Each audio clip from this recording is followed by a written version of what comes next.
All right, welcome back to the Rain Brings Growth podcast. I'm your host, Matt Sidwell. We're here with Daniel Lopez. How's it going, dude? Pretty good, bro. How are you? Doing good. It's been cool getting to know you. Just from, I think we started talking online just about training or something. I seen you were running some miles, and it was a cool story. And then come to find out that we actually ended up working at the same place, and crazy how it all came together. But yeah, it was trippy. Yeah, to see that we've got the same professional experiences there. Yeah, small world. So let's just start back with like where are you from and everything. I'm from a small town called Greenleaf, Idaho. I don't know if you've been there. It's it's up by Wilder, right? Area? Yeah. You literally you drive through you drive past Caldwell. I think it's called Simplot Boulevard, and you go up a hill. First thing you're gonna see is a freaking canyon off to the left hand side, and you're gonna see this like it used to be when I was a kid. It was like a meat shop. Off on the right. Yeah. You drive through that fucking town and you don't know that you drove through it sometimes. Yeah. It's like, it's it's crazy. But it's notorious also for its capricious speed limits where it's like, it starts off, you're like at 60 out on Simplot Boulevard and it's like boom, 40. Within 10 feet, you're at 20. Yeah. And then it's like, you get like 100 yards and it's like 30 and then it goes back up. Right? Yeah. But it's like, cops love it there. Yeah. That little section. That's a cool town. They got that, like you said, the meats. I think that's the biggest thing that Greenleaf is known for is like the Greenleaf meat. It's closed, actually, that meat Oh, shop. really? Yeah, I drove by there. I took my son to see my childhood home, which it's kind of heartbreaking to see because Pops and my dad and I more so, my dad put a lot of effort into remodeling the house before we sold it. Yeah. It's the house I grew up in. Yeah. And, run down a little bit. But I took my kid to see it, and there was, I think it's now at a AM/PM gas station, just one of those chain gas stations now. Oh, really? But there was a mom and pop owned gas station that was there that was notorious for its chicken wings, and I was intent on getting my son some of those chicken wings I was eating when I was a kid. Yeah. I don't have it anymore. Yeah. And I'm like, wait, where's the meat package shop? And now it's like I think it's like a pallet shop or something like that. I don't know, some construction related. Dang. All good things must come to an end. I know, right? So what was it like living in a small town? It was cool, dude. It was one of those towns where like the childhood, but all neighborhood kids, we all play together.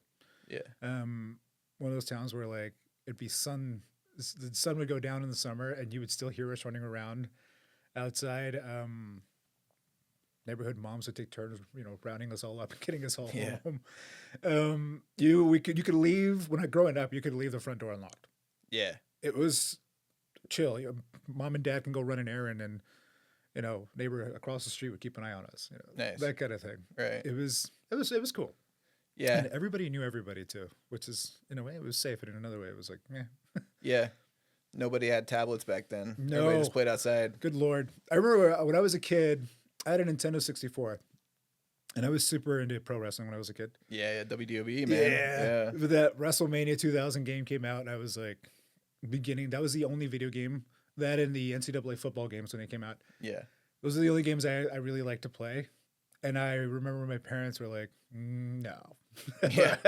The whole PlayStation and Nintendo 64 thing was never a thing for us. We tried it, and mom and pops were like, no. No. To this day, as an adult, I don't game, man. Yeah.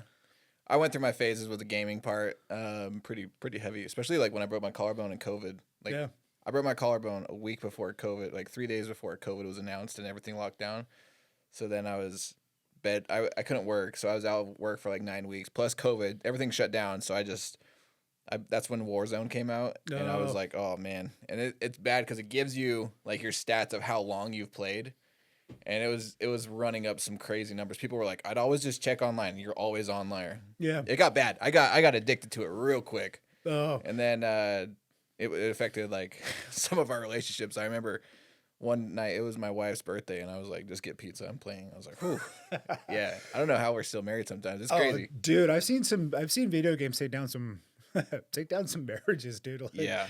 People get really into it. And yeah. It's luckily, I mean, when I had my injury, I was never really into video games, but what I did get into was like podcasts and well, and whatnot. So yeah, Did you have siblings growing up, or were you the only child? On paper, I'm the eldest. I have 2 younger sisters. Okay. Growing up in a Mexican household, however. Yeah. I may be the eldest, but according to them, I may as well be the baby brother. I mean, they're like protective, awesome sisters. One of them, my middle sister, she and I are about 1.5 years apart, if that. So we're pretty close. And then I got one younger sister who was, I think she's 3 years younger than my middle sister. She's the baby of the family. We definitely teamed up and bullied her when we were kids. Boy, dude, we regret it as adults because, I mean, we're teenagers. When she hit her teenage years, she's like, nah. She fought back. Shit. Yeah, that's funny. Yeah, it was fun. That's cool. Yeah, I mean, if you're in a small town and you have siblings, I mean, you guys got to get into some kind of trouble, right? Oh, dude. This is a story that we tell. My parents had just bought a brand new. My parents were well off. I mean, we never went without, right?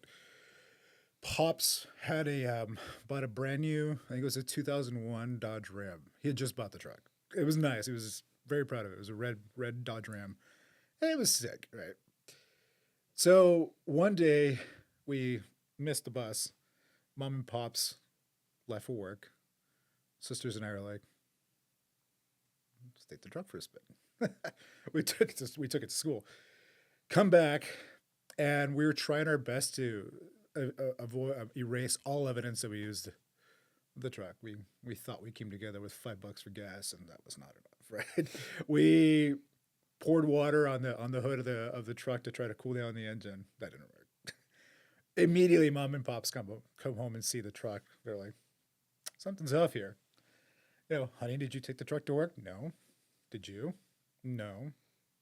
Who would have moved the truck? Small town, right? Yeah. Neighbors. Nope, your kids did. And how old were you guys? Oh, dude, I think I was like 15, 16. Yeah. My middle sister, Mia, she was 13, 14. Yeah. 14 years old? If you're old enough to drive, at least. Old enough, right? But we never heard the end of that. Yeah. To this day, I mean, I'm 36 and hey, remember that time you took the truck, you asshole? Yeah. Jeez. Yeah. Did you play any sports or anything growing up? Yeah. Baseball is our family sport. Baseball. My grandpa played baseball when he was a kid. And so all of us played. All of us, every generation of us. I think my son's going to be the first of their family to not play sports. He's not really into sports, more into board games and whatnot. But yeah, baseball was our family sport. I was a shortstop and left fielder. Football too. Running was always something I liked. I never really got into it as seriously as until I became an adult. But yeah. Baseball's our sport. Die hard White Sox fan here, man. So is Greenleaf have a high school? Is that where you graduated then, or? I graduated from Valley View High School. Does it all just go like over there? Yeah. Yeah. Yeah. Greenleaf it's a weird little town. I really I enjoyed it. There was this one year I was a little disappointed that I didn't make the varsity football team, and then it was like my sophomore year. I went to Notice, junior, senior high. Holy crap! Is that Oregon? Notice? No, it's in Idaho. Oh, it's one of those towns you drive through from Caldwell. You don't realize you were in Notice, and next thing you know, you hit Parma. Oh, it's out there. Yeah, okay. So when you go to Notice, you'll see these like silos where they hold like grain on the left hand side, and unfortunately, it hit national news with that shooting that happened at the gas station back in 2014 or something like 2012. Okay. It robbed a gas station, and they never found the people who did it. Yeah. But it is, to describe it, the school it's crazy. Going from Valley View, where it's like at the time it was like 400 kids, to like going to school in a building where it starts at elementary school or like at 6th grade, and it ends in high school. Like everybody goes to school at the exact same building. Right. Yeah. The football field is perfectly nestled between 2 cornfields. So it is the ultimate Friday Night Lights vibe. That was fun. And it's 8-man football. Oh, yeah, the smaller ones, yeah. Right. So going from a regular football team. 11, yeah. 11, I was a tight end when I played football. Going from being a tight end to being a freaking left guard you know, and not stopping. Like you think you're done. Nope, turn around. Now you're on the defense. And, right. Yeah. And then if you're really lucky, you're special teams too. You're on special teams. You know? Yeah. So you are exhausted. Yeah. Those bigums you see on the line, they're big. It's corn-fed boys. They're corn-fed, dude. Yeah. Those dudes right there, dude. Like and they got farmer strength. Oh, dude, that farmer strength is like. Yeah. It's like, bro, who hurt you? Yeah. That's a struggle right there, bro. But it was fun. Yeah.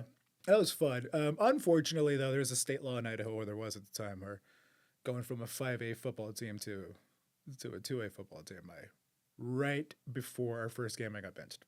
The state had me wait a whole season. Oh, really? Yeah, it was weird how it worked out.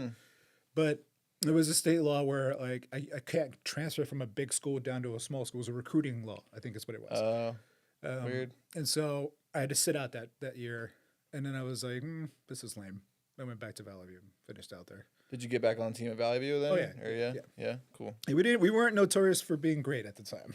Yeah. I remember one of the worst whoopings I got. We played Sandpoint High School. Oh Lord. Those guys, we'll talk about corn-fed. Those guys there. Those guys are just like... It's like Northern Idaho. Oh, dude. Those are huntsmen, bro. Those are freaking... It's Paul Bunyan times 10. Right? Yeah. Did you go do any college or anything like that? Yeah, I did a little bit of college after my military service. And then... Oh, you went to military first and then college? Yeah, I was in the Navy. Started off my career as a corpsman, and then I went off and became an aviation boatswain. Straight from high school? Yeah, dude. I was 17 when I went. You got the recruiters coming to your house and everything like that. Yeah. Yeah. Nice. Well, no, actually, I went to them. I was kind of rebellious. Right, but then they had come talk to your parents and stuff, right? Or not at 17 or at 17, like I convinced my parents to go. They never actually, believe it or not, they never came to us. I convinced my dad. I knew I can get my dad on board with it. Mom, not so much. And then Pops goes and convinces Mom, and we go and we sit down. The recruiter was so good, he almost got my dad to join. So your mom would have loved that. Oh, she hated it. She still protests the fact that I went into the military. She was not.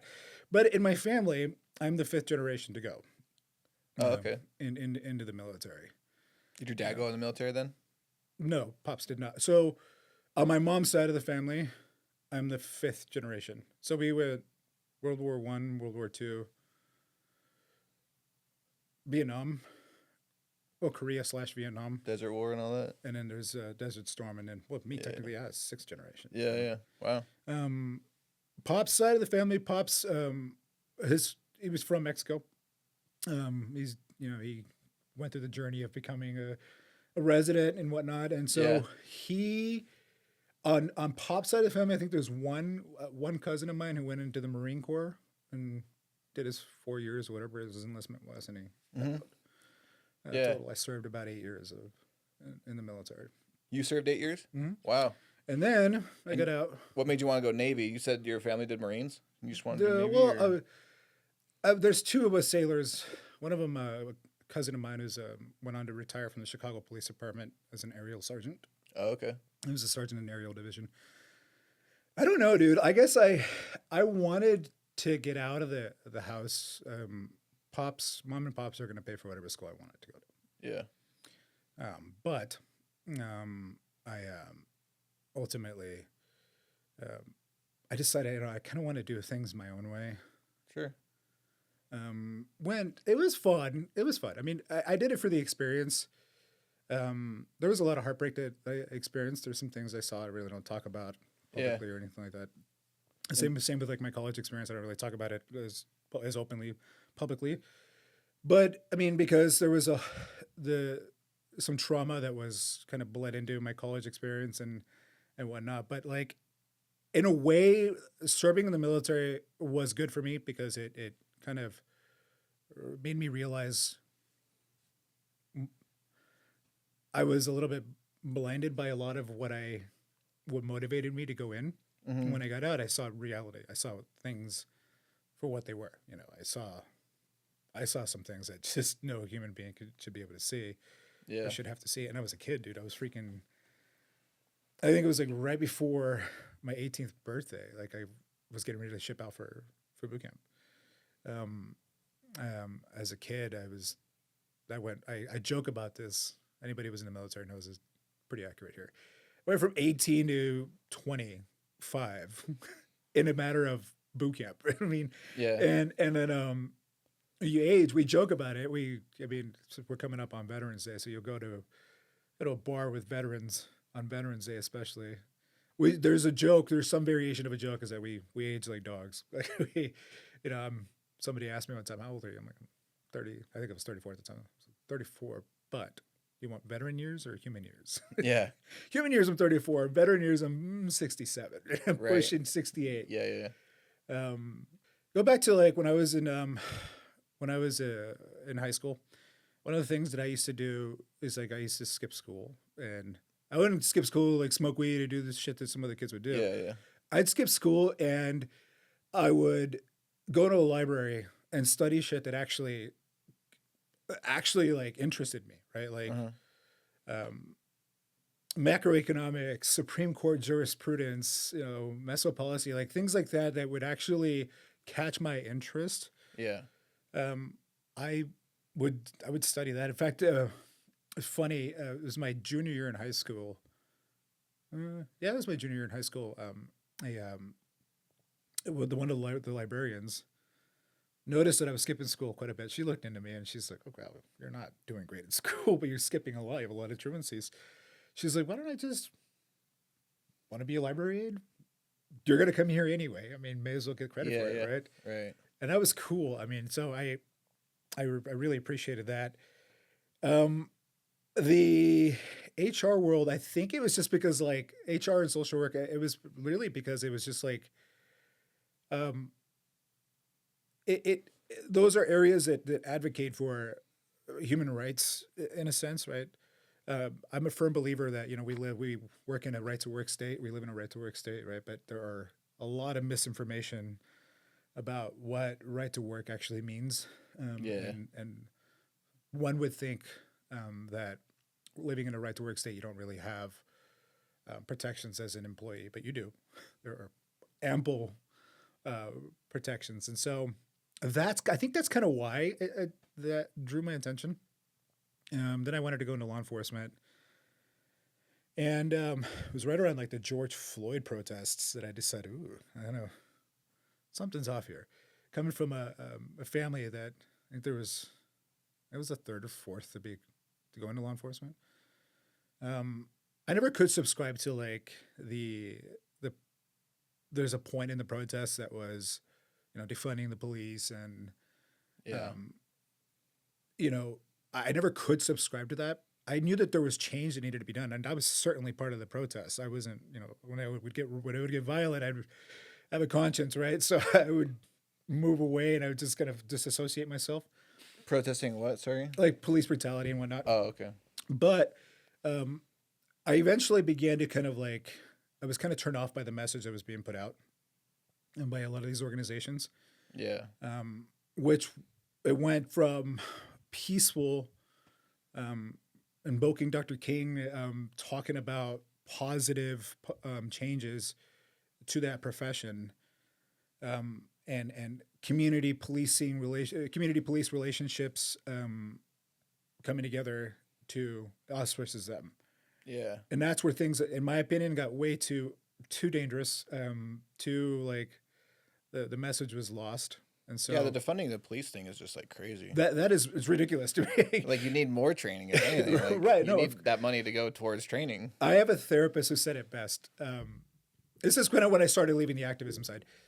The therapist said, "Really, do you want me responding to a fucking break-in at your house?" I'm like, no. That's not at all what I would do. Yeah, that's what they were trying to do was like have like a therapist or something come in there on like.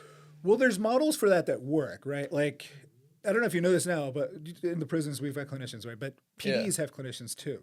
Yeah.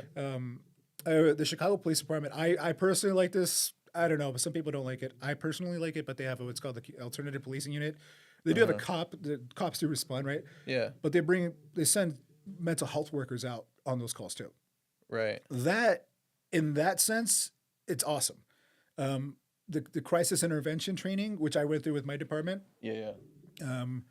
that is awesome. All that is it's cool, but to have a therapist be the forefront there in crises, Yeah. without police intervention is. Ooh, it's weird, dude. I don't see how it would. Because they were wanting them to go out on like domestic violence calls and stuff like that, and it's like which are the most dangerous calls anybody in law enforcement you can can't. do. And you're not gonna. At that point, they're already. It's too late. Like the crisis ones make sense for sure. Like Right. they gotta have somebody that's like the crisis negotiation team or whatever, right? But Or even have a clinician on a DV call, but not. I mean, they're in the back until shit clears up. Then it's like, oh, boom, bring them in, right? Yeah. It was. I never really understood what they were gonna do with the defunding. I remember seeing shit in like Seattle. Yeah. Where there was that zone. I forget what they called it. It was weird. Yeah, where they took it over. Where they took it over. Or was that Portland? No, it was Seattle. Was that, okay. It was Seattle. I have friends that work for Seattle PD. I remember they were like. There was one that happened in Portland too, right? There was one in Portland too, I believe. But the one in Seattle that stood out to me is the one that stood out to me the most, because in less than a week, let's give him more credit. Less than a month. Yeah. Fires that fire department couldn't go in and extinguish, sexual batteries. There were crimes that were being committed, and the police couldn't come in, and they themselves, the protesters, the organizers themselves, like, okay, we need help. Right. And so. To me, the fact that city leadership even let that happen to me was baffling. It was like, really, bro, you just put people in an unnecessary danger. Yeah. So I realized I'm like, I want to be a part of changing it. You know what I mean? Because again, coming from a lifelong public service, I've always been a public servant, right? And I've always had family members who did the same. Yeah. And family members who work in law enforcement. I know for a fact, especially like I lived in Chicago and worked in Chicago, and I know a lot of the Chicago cops, right? And so I know for a fact that a lot of cops are human beings. They're good people, right? Yeah. There's some bad apples in every department, you know. But I know for a fact that something could change. There is a possibility for change. And I wonder if it's culture. So I had a conversation with a good friend of mine who I love him to death. Drinks. We were having drinks, and I said to him, I'm like, from your perspective, like, you work in law enforcement, like, what would it take to change the culture in law enforcement? To change law enforcement, right? To better it. Not change it, but better it. Yeah. He's like, sincerely, like, people like you signing up to do the job. So I explored, I interviewed, I went and I saw different departments, and then the Department of Corrections really stood out to me. I have a goal of my goals. I have ambitions of getting eventually working with probation and parole, and working with the commission, the parole commission. Yeah. And really understanding that side of it. But also, like, what stood out to me was it is a prison law enforcement in prisons, crime in prisons. All of that has its own study. You can teach a whole course on that shit. Like, it is crazy. The crime doesn't stop in prisons. It continues. Criminal behavior doesn't stop. It continues. But you're putting people who come from a potpourri of horrible backgrounds, or in good background, who come from good backgrounds, who there was just weird disconnects there that triggered them to offend. And now you're confining them all together in one space. Yeah. Right. And so going through like use of force training that we went through, going through all these trainings, I remember thinking to myself, just in school, just in the academy, there was an incident in a training academy where we didn't realize that we were accidentally applying too much pressure to, this is during Archon training, to an instructor, and we almost choked her out. And we were reflecting, we're like, geez, we almost George Floyded this person in training. Like, we could have, had it not been for another trainer that was there. It was like, oh, stop. Mm-hmm. Had it been real world, we probably would have hurt this person seriously, right? So in training, the training we receive is like you learn, sometimes by making mistakes, or in real life, like, you learn that, like, not every situation that you see from the outside looking in is preventable, right? There are a lot of things that are, not to say that the George Floyd thing wasn't. I use George Floyd as a reference, and that I think that was a turning point in when law enforcement began to change for the better. But there are a lot of mistakes that one could make in this line of work that all of them are preventable, yes, but they're so easy to make. It's crazy. The shooting training, shooting portion. I mean, everybody talks about how shoot him in the leg or shoot him in the foot. You don't realize that a lot of you can shoot somebody in the leg. That could be a fatal wound. You know, you shoot somebody in the foot. What's the likelihood of you're actually going to shoot somebody in the foot? And what's the likelihood that that's actually going to stop them? Yeah, and people are crappy with guns anyway. Like, Right. and you only train when you're standing at a target that's not moving and your heart rate's not elevated, and Right. now you think you're going to be able to go from shooting a center mass to a foot. Well, Good luck. dude. The training has gotten better, though. I mean, obviously, the 320 shooting changed a lot of things, but I learned firsthand there's a lot that I was protesting without actually knowing what goes into it. Yeah. You conflict de-escalation, you know, how many times have I had incidents where I brought in a clinician and that was unsuccessful? And it went hands on. You know what I mean? Yeah. How many times words work? They do. I think in my career, I've had very few uses of force because I'm good at talking to people. But those few that I did have to use force in, I mean, you have to make a split-second decision. Yeah, everybody's got a plan until the shit hits the fan. Yeah, So exactly. Who is it? Mike Tyson that said everybody's got a plan until they get hit or something like that? yeah. Mm-hmm. And so I learned a lot going into this controlled environment in law enforcement, that there's a lot that we think that we know as a society about how law enforcement should act. But there's so much more to it, dude. Yeah. There's just so much more to it. I started my career at Max at IMSI. When did you start? 2023. Oh, okay. Yeah, 2023. That was cool. Like starting off at Max, there was a rumor throughout the facility that I was undercover HR. That was hilarious. I mean, because people were like on their best behavior at me. They're like, Yeah. it was even the residents in the facility were like, "Oh, that guy's HR." We heard he's HR. Yeah. I remember my FTO pulls me aside. You know, legally you have to tell me if you're HR. I'm Like, what are "Shut you, the fuck undercover up." boss or something? Yeah, that's some shit. I'm like, for one, fuck no, I don't. Like, I don't have to tell you shit. Like, for all you know, like, I could be, right? I don't have to say it, but no, I'm not. Yeah. No, you are. Prove it. No, I'm not gonna fucking prove you anything. Like, I know that I'm not. Why'd they think that? Just because of you told people about your HR background or something, or what? I think it was somebody told somebody about my HR background, and then it just spread like wildfire. Also, like the way I dressed, I was wearing a nice shirt, nice shoes, nice, you know. What, like when you were on FTO status? When I was on FTO, or before you even got your before outfit and whatever. OIT is what we call it. Yeah, Yeah. Swimming. Yeah. And so then Yeah, because they don't give you anything to wear. Yeah, back in Right. the day, they used to give you like a blue shirt and a yellow thing, and then you got your blacks. right. Yeah. No, we didn't even get that. No, I think they got that one away a long time ago, but yeah. Yeah, also mean the way that I speak, I would. My FTO, poor kid, dude. He's awesome. I love him to death because he's played a huge role in my development, even post shooting. But he was younger than me, like by almost 10 years. Mm-hmm. And he flat out told me, he says, "I've never trained somebody that's like 10 years my senior." I'm like, first of all, don't fucking use the word senior and me together ever again. I'm not that old, bro. Like, Yeah.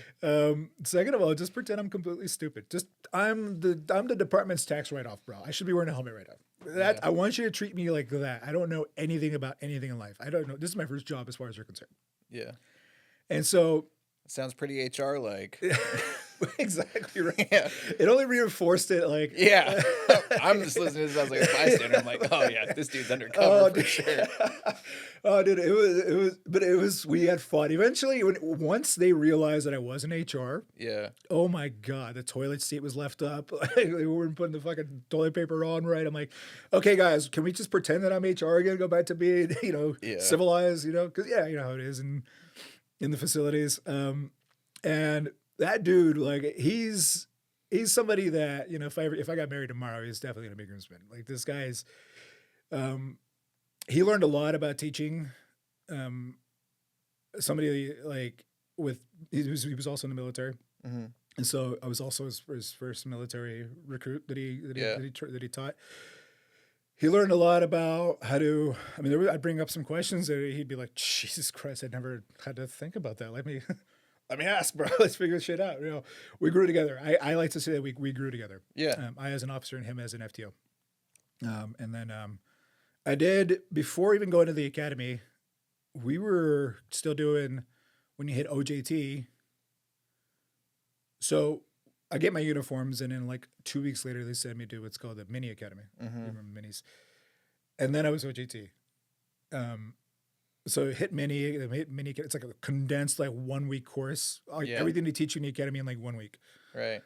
The goal there is to they get you a little bit of OC exposure too, right? Right. Just a little bit like a level 3 or something. Yeah, it's not like you're getting sprayed. I don't know. Do you get sprayed? No, they sprayed a Mark 9 into our garbage can, and right, and then you just smell it in the air. And smell it. But then that qualified us to carry chemicals. I'm like, all right, yeah, I'm rocking chemicals. Yeah, now you can do overtime and everything too. Oh mini academy, boy, did right? they! That's why they did it. Yeah, yeah, boy, did they do it. At the time, Max was overtime. Very understaffed. Oh, dude, it was mandatory overtime. You had no choice but to do it. Yeah, and it was like you had to call to schedule your overtime to get the good overtime. Because they'll throw you in a swing, bro. They'll throw you in some weird, creative shit. So then, I'm doing transports as an OJT. First use of force was as an OJT.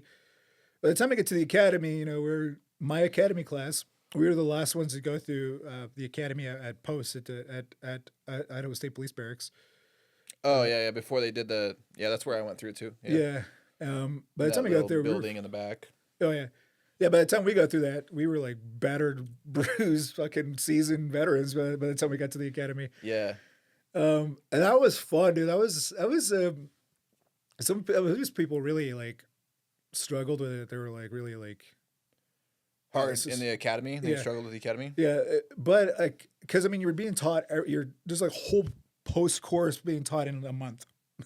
Right. And it's like you're taught Graham versus Connor. You're taught.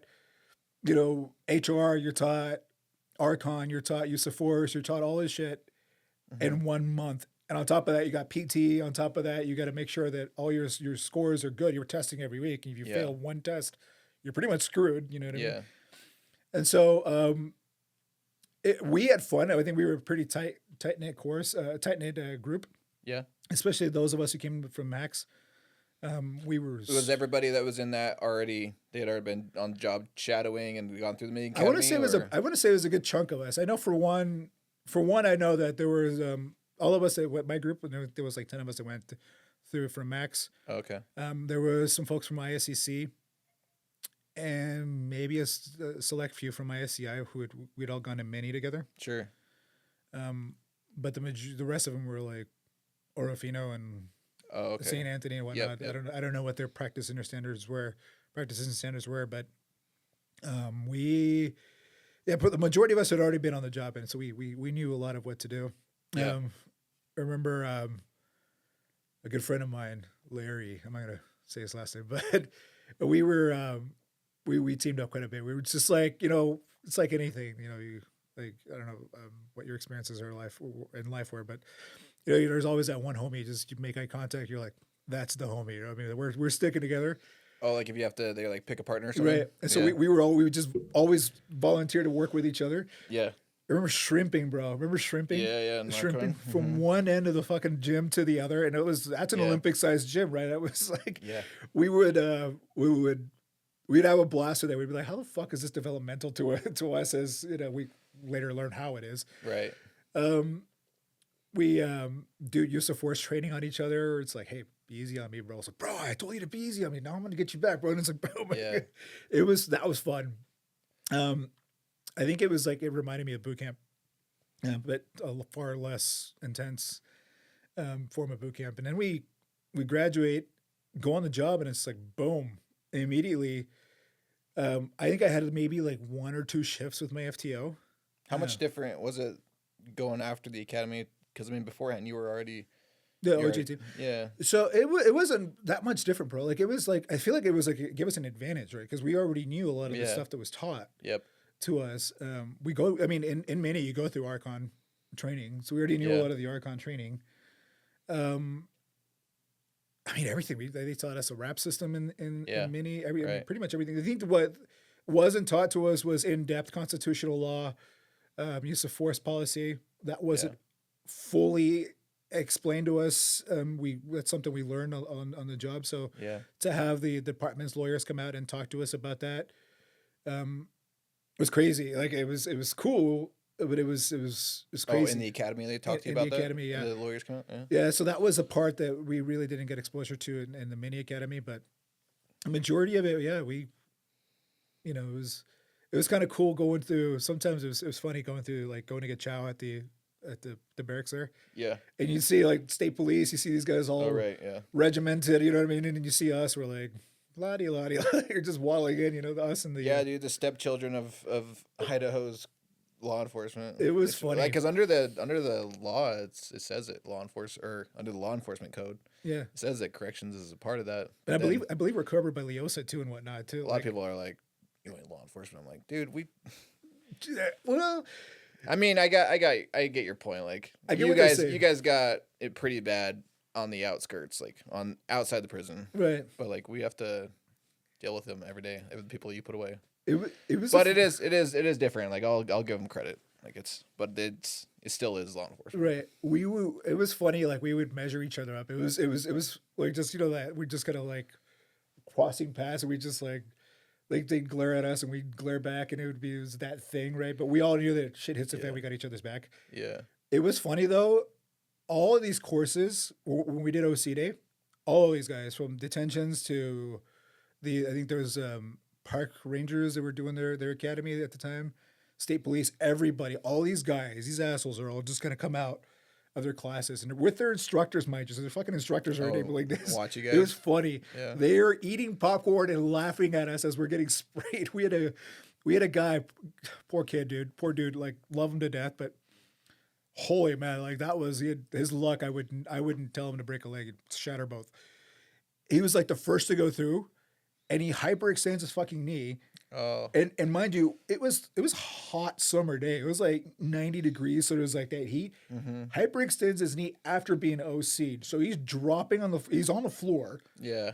Horrible. I've hyperextended my knee. It hurts. Like, yeah. He's sitting there like in pain from this, and this shit's reactivating like crazy because he's like sweating, and it's like, it just reactivates. It's like Mark IV. Right. Yeah. So he's doing this. He's like doing this, and he's rubbing it further into his face. Yep. He's just so... Pat it, don't rub it. Oh, poor guy, dude. We're just sitting there like, oh, man, I'm going to pray for you, bro. Yeah. It was rough. But anyway, so we complete the academy, and I go, like, maybe had a couple sessions with my FTO,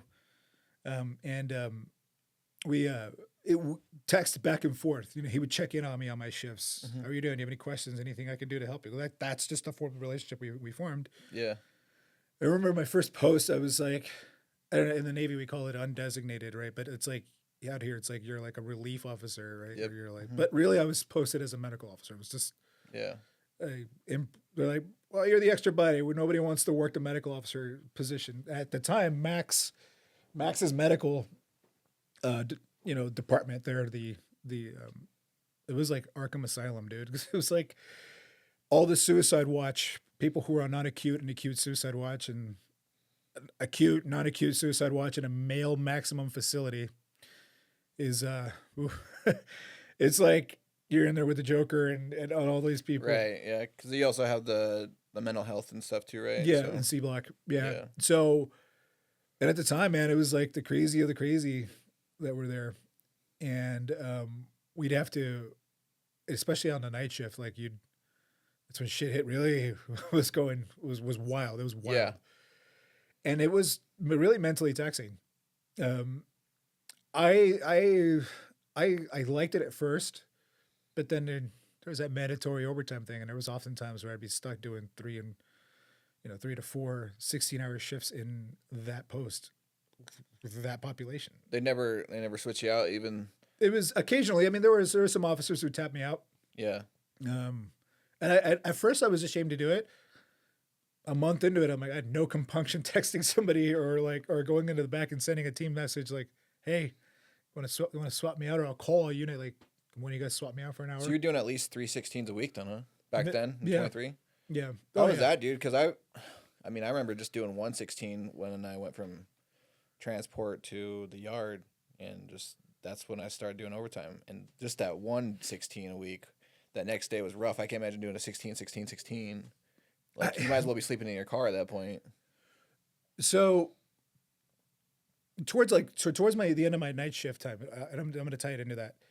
You remember that scene on Rick and Morty where they're like in the spaceship and they Yeah. and then they start laughing and crying and laughing and crying.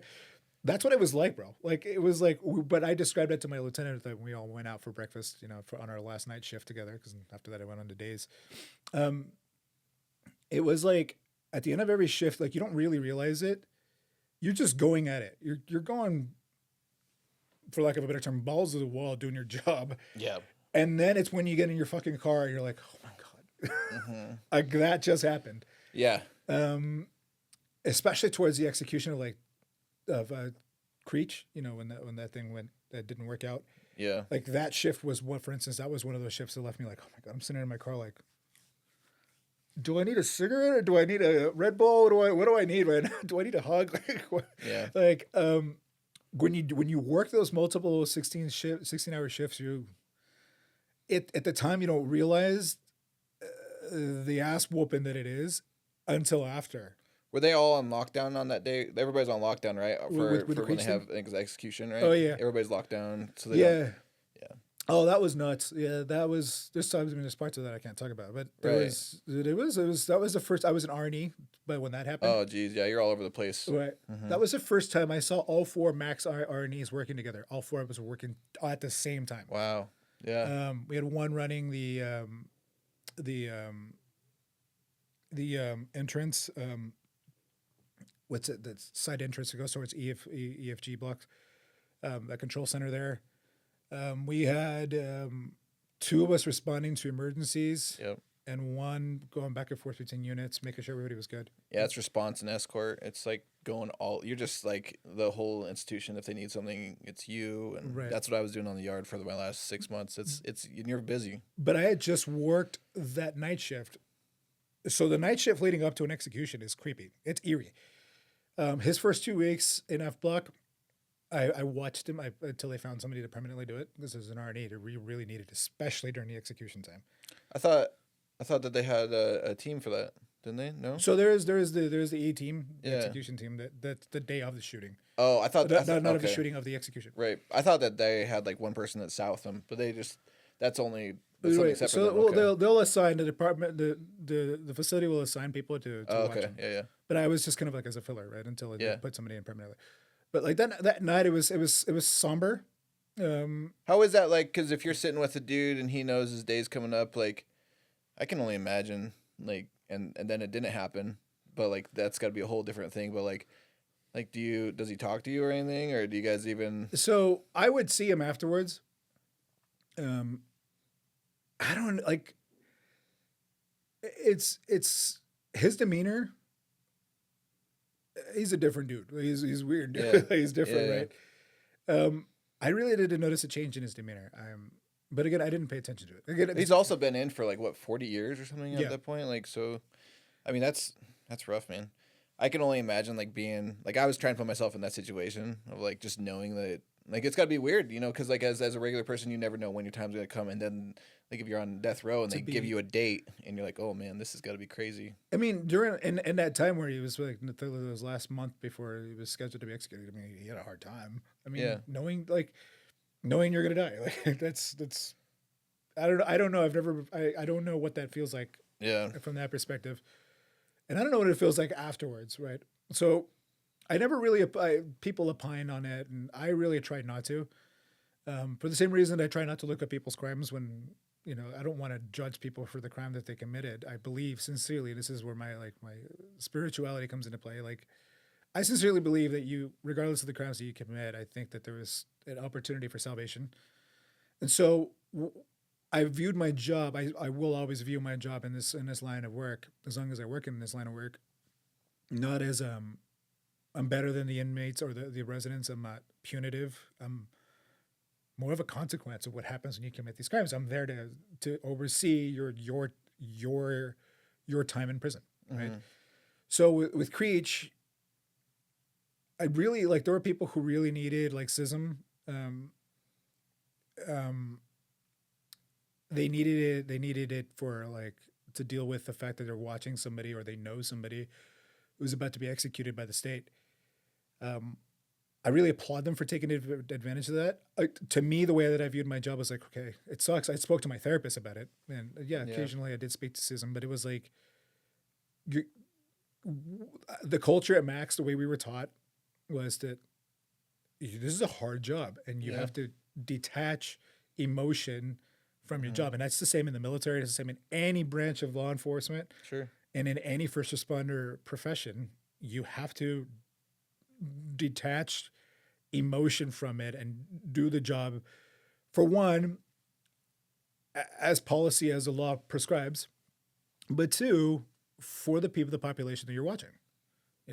You have to make sure that they don't see you responding to their circumstances. They could manipulate you, or it could make them feel worse for whatever reason. Yeah. So that happens, and then I remember we got scheduled another execution date or something like that, and then there was a stay. There was the federal courts put a stay on it, and he was taken off. Mm-hmm. And then that's where we get into like with that one bad thing that happened, and are you talking about where they couldn't find the vein thing? Or was there another one before that? They gave him a stay, and then they did give him a stay first, right? Before, like a year prior, and then the second time was when they couldn't find a vein, right? Right. Yeah. Well, no, if I remember correctly, he was getting ready to be executed, and I think they read him another death warrant or something like that, or they were going to, and then that was stayed. I don't remember what exactly happened there, but I just remember that it was going to happen because he'd had a stay right before that one. Where they couldn't find his vein. They couldn't find his vein. Yeah, that's what I was thinking. Yeah, and then they redid it. Right, and then there was going to be another one. Yeah, it's funny. Well, I mean, I'm not saying that whole thing's funny, but when that whole thing happened, I had this reputation for like just not being the most politically correct person or anything. So my sergeant, he put me in the mailroom. He's like, "This is where we're gonna stay," like because we were transport. There's no transports going on that day, so there was some people that were helping like bringing in media and stuff like from the Sally Port, and they were taking them to Max, and there was other people that were like driving buses. They still had like a couple moves going on, but my sergeant was like, he had like a select few of us. He's like, you guys are going to the mailroom and you are staying there. You're not going into the public's view because I do not want any heat on my shoulders. Like that was a solid move on his part because I'm not the best. Like I probably would have cracked a joke or two. Not like just like, oh, would you guys, just. So it was just funny because he's like, yeah, I said, well, you're going to go and stay in the mailroom and don't come out. It was like I was getting grounded pretty much. It's like, I don't want to see you. No, I put it on my ADHD, bro. But like I was given that strict, I'm watching you. Yeah. Everybody on your best behavior kind of thing. Yeah, because like again, I don't know. I find humor in anything and everything. And I got dark humor for sure. I would have been like, "This is to die. The stay is to die for," or something like that. I would have made some kind of joke for sure. And then they would have been like, "Sidwell, you're staying in the mailroom. Don't come out until you hear from us that it's over, whatever." Yeah, I definitely had to watch myself. I had to bite my tongue. Yeah, I mean it's a serious thing, but like in our profession, like we can find some humor in some dark shit. Fuck, dude! It is. It's not like we're trying, but like we work in like these environments, and that just becomes. It's not like it's. I'm not making an excuse like it's acceptable or not, but that's just what happens. That's how it is. This is how it is, right? No, but and if you know Creech, Tom Creech he's notorious. He'll throw some random humor at you. Yeah, okay. I never got to meet him or anything. Oh yeah, he'll throw some random humor at you, just catch you off guard. I remember like. Right before that, the unsuccessful execution, before he went to F block, I was happened to be in J block for whatever reason. I think I was helping out with like legal mail or some shit or showers or something like that. Yeah. And J block's where they have death row, right? That's where they have death row. J2, J block tier 2. That's yeah. So I remember Creech told me like this weird fucking joke that just like, I don't even remember the joke. I just remember pausing, like, I walk up the stairs and I'm like, motherfucker. And I come back down. Are you, what? He's like, I got you though. Yeah, you mind fucked me a little bit there, bro. Like, I had this janitor when we worked in G Block over at ISUC. I was working close custody for a couple years, and we had this janitor that we knew that he was in there for life. At one point, he was on death row and got life without parole, but he was in there because he ended up killing his wife and killing his wife's boyfriend. They had broke up, and then they were, I don't know, whatever. He killed him and then burned him in a barn, like burned the whole barn down. Got someone else to take the rap for it, and then ended up coming out that it was him, whatever. Crazy story. But we knew this, and he was actually like, oh, man, the best freaking janitor we could have for the unit. Like, we just stopped asking questions. We were, like, out of toilet paper, and the whole institution was out of toilet paper. He's like, I'll get you guys some. He'd come back with, like, 3 boxes. I don't know how he was doing it. Like, we needed programs or TV remote programs programmed on the tiers, and he would, like, know the codes to program. We just stopped asking questions. He was the best, right? So one day we're doing a roll-up in the classroom for a fight that happened or something, and we're just talking amongst us, the officers, and I don't know, someone just made this like comment about their wife was just being a pain in the ass or something, right? And and this inmate, I'll cut that out. Whatever. People know it's probably Shackelford. He's got like a documentary on there. Whatever. You can figure it out. Yeah. Anyway, but he's like, yeah, aren't wives just the worst? And we're like, dude.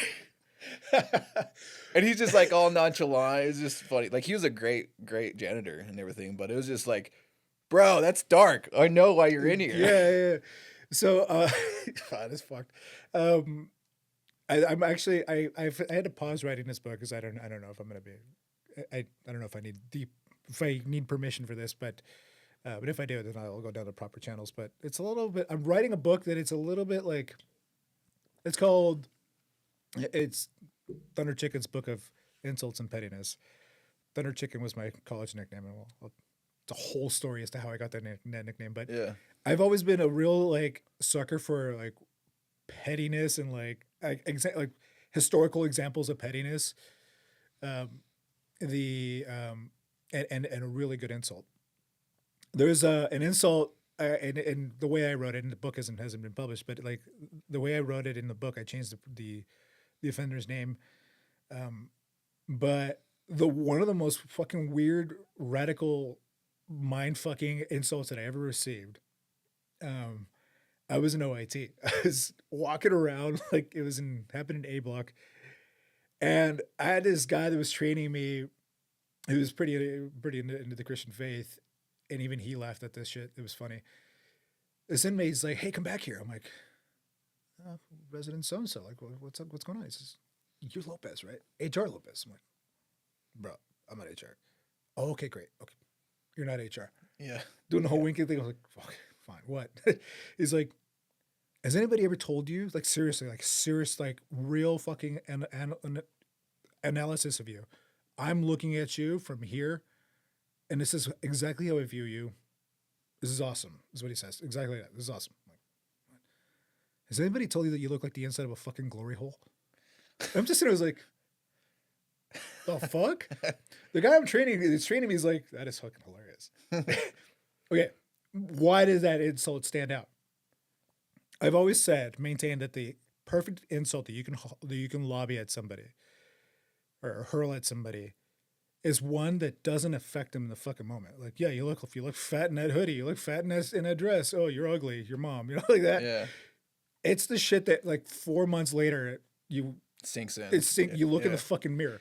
I'm on a date 4 months later, and I remove my ball cap, and I go to the bathroom. I'm like,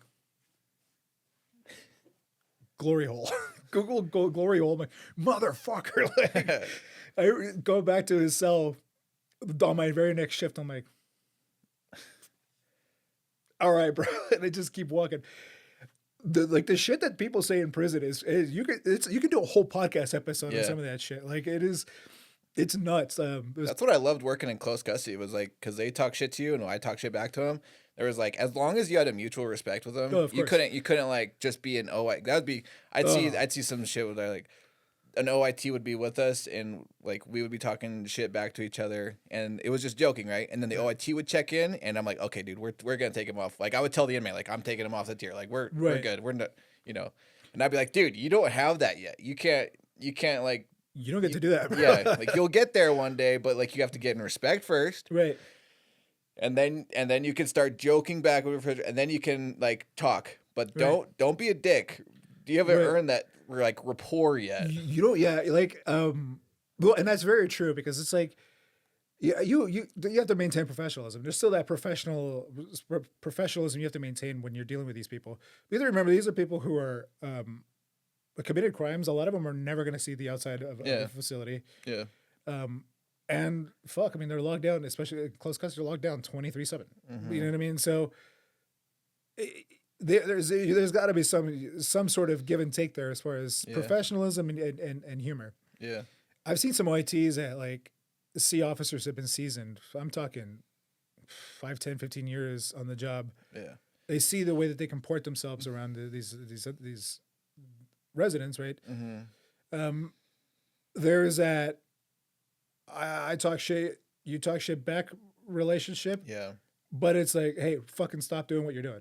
Great. Right. You know what I mean? And yeah, you get that respect, right? Yeah. Right. But then I've seen some OITs try that shit, and I'm like, nah, player. Like, you don't get to do that, bro. Like, yeah. I think the difference is like you got to get that respect first. Yeah. And they have to know that you're serious and you can handle business. Yeah. But until they know that you can handle business, you don't have that respect. Well, so like then when you can like back off from being that guy that can like make sure you respect him to he's like showing you respect. Right. Now they respect you and you can joke back and forth. Well, like that same inmate that I was telling you about, the glory hole joke. From that point forward, it's like I've seen the guy in crisis, and I'd go and I'd see him like, "What's up, man?" Yeah. And then he'd be like, "Okay, let's talk." You know what I mean? Yeah. It was an officer that rubbed him the wrong way, or the lieutenant rubbed him the wrong way, or admin rubbed him the wrong way, or something happened at home, that kind of thing. I mean, even at the facility where I'm at now, I have that reputation where like I'm easy to talk to. But they know when I go into business mode, it's like, okay, well, stop. You know what I mean? It's like, but it took a lot. It takes a lot of experience, a lot of knowing what you can and can't do. Yeah. A lot of you have to maintain that professional line. You have to stay within your professional standards, right? Yeah. There's a line still. Like you can joke with them, but there's a line. Yeah. And there are people who don't know how to follow that line, and those are the ones that usually end up getting assaulted. Yeah. Well, assaulted too. Yeah. That was another point. Is that like one of the things that I learned working in prisons? I can see why assaults happen. Yeah, they do it to only certain people. Right. Like some people, it's because they were told to. But like, I definitely seen that when we were in G Block, there was. I'm gonna just say like we never had any assaults on our shift. Right. Third shift came around, and they always got the assaults. Dude, and there's a reason because like we would joke with them and they would berate them. Right. But like, yeah, you know, and it goes back to like, in my opinion, just my humble opinion, it just goes back to the. I think personally, one's background, where they come from. I mean, because let's be real. There's populations that I can't work with, right? That I'm not good at working with. Yeah. And I know there's certain people that within the prison system that I can't work with, and I know that if I'm ever in a situation where like my presence fucking triggers this person, I'm gonna call somebody to either be there with me or replace me. Yeah. There's times where like we have to realize you're the fucking problem, and you need to remove yourself from that situation to avoid shit going crazy. You know what I mean? Yeah. Just like out on the streets. How many times have we seen those videos of these cops that are just complete fucking assholes for no reason? Just completely no reason. Yeah, there's bad apples for sure. There's bad apples. Yeah. Right. But it's like you can see how those bad apples get caught up in shit and get in trouble. Right. And get hurt, get assaulted. You know what I mean? Oftentimes, as you know, it could be that this one bad apple really pissed off this inmate, but this inmate knows that they're not going to get anywhere assaulting this fucking asshole that pissed them off. So they're going to go after the most unsuspecting person. Right. Yep. And that's also the other type of assaults that happen. Yeah. the most unsuspecting, the person, that officer that everybody just loves, gets assaulted. I've seen it. I've seen it to where, like, there's this dude, I won't say his name. He was just somebody that I took under my wing when I was injured, on light duty just this last year.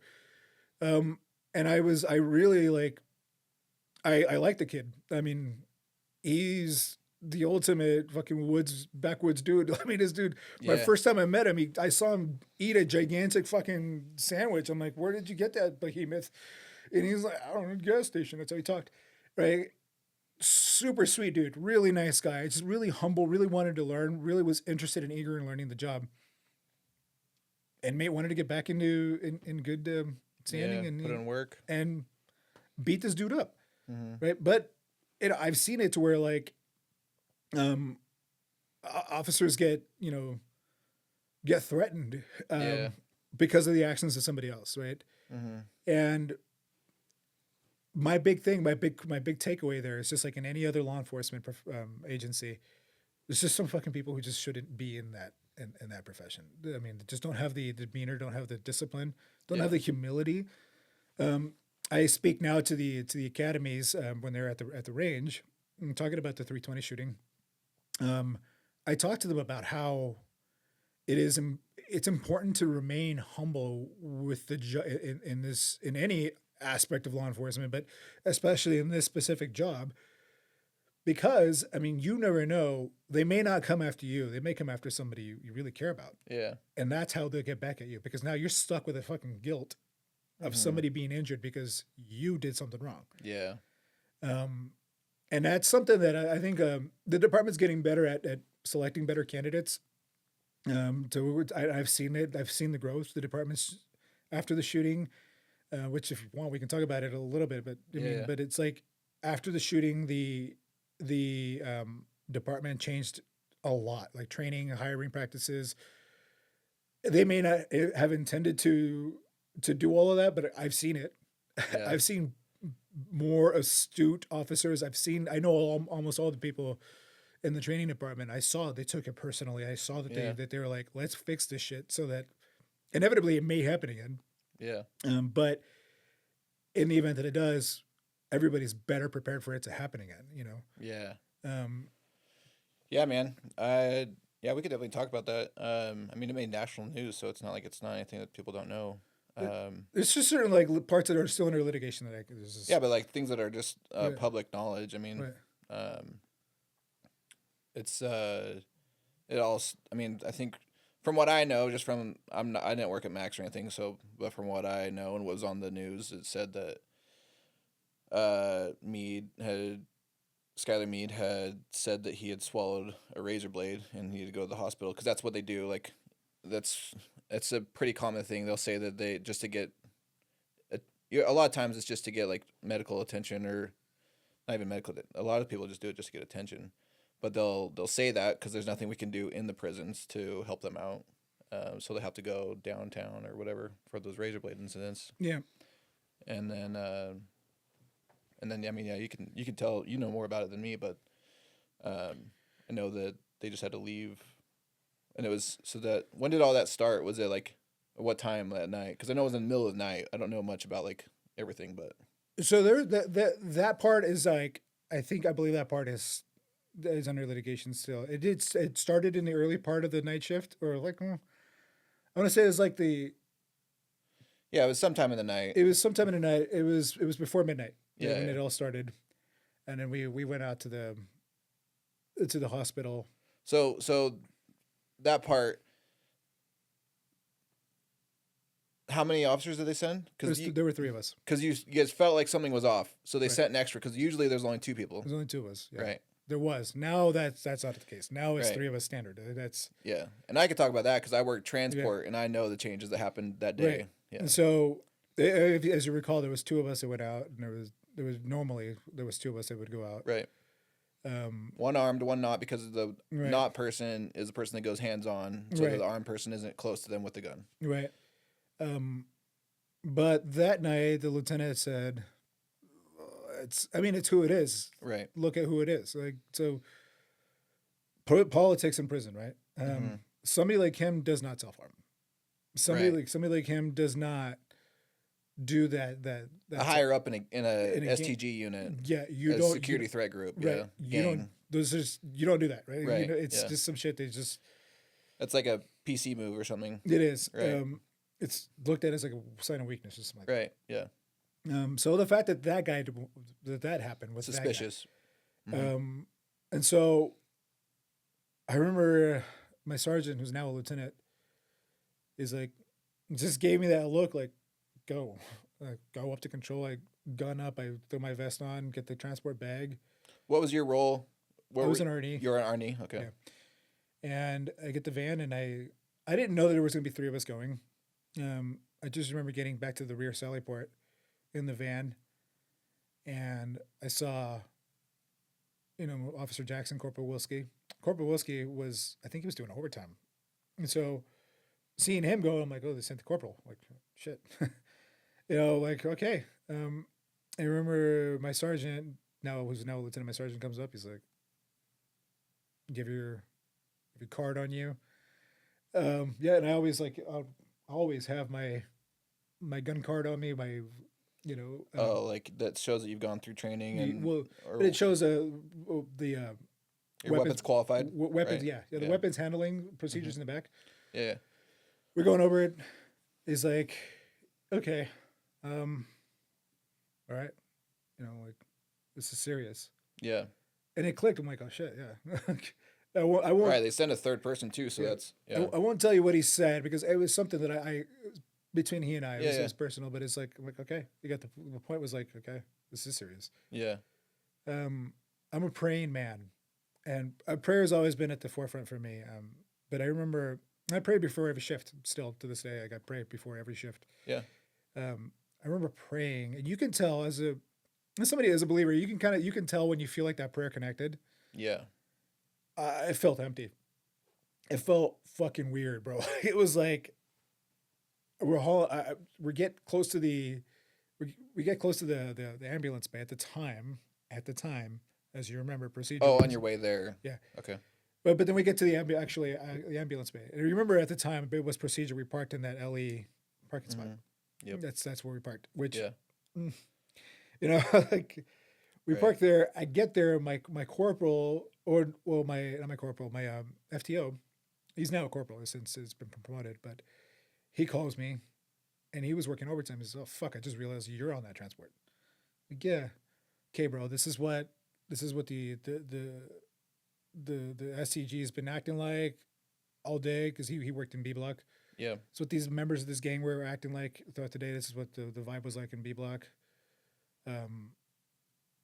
Fuck, bro. Like, what are your rules of engagement? He had me go over the whole fucking use of force continuum with him on the phone, bro. He's like, you got this. So what was he worried? What were they acting like? And if you can talk about, I don't know. Was it just like, okay. Yeah, there's parts of that. Like, that's one of those things that I can't talk about, but he was concerned. He's like, hey, be careful. Yeah. But more so because it's fucking Skylar Meade. Like, so he's be careful, A higher up, sure. And you got to consider what he was in prison for. Like, he was, he shot at the police before. So he was like, he's history, treated with more caution.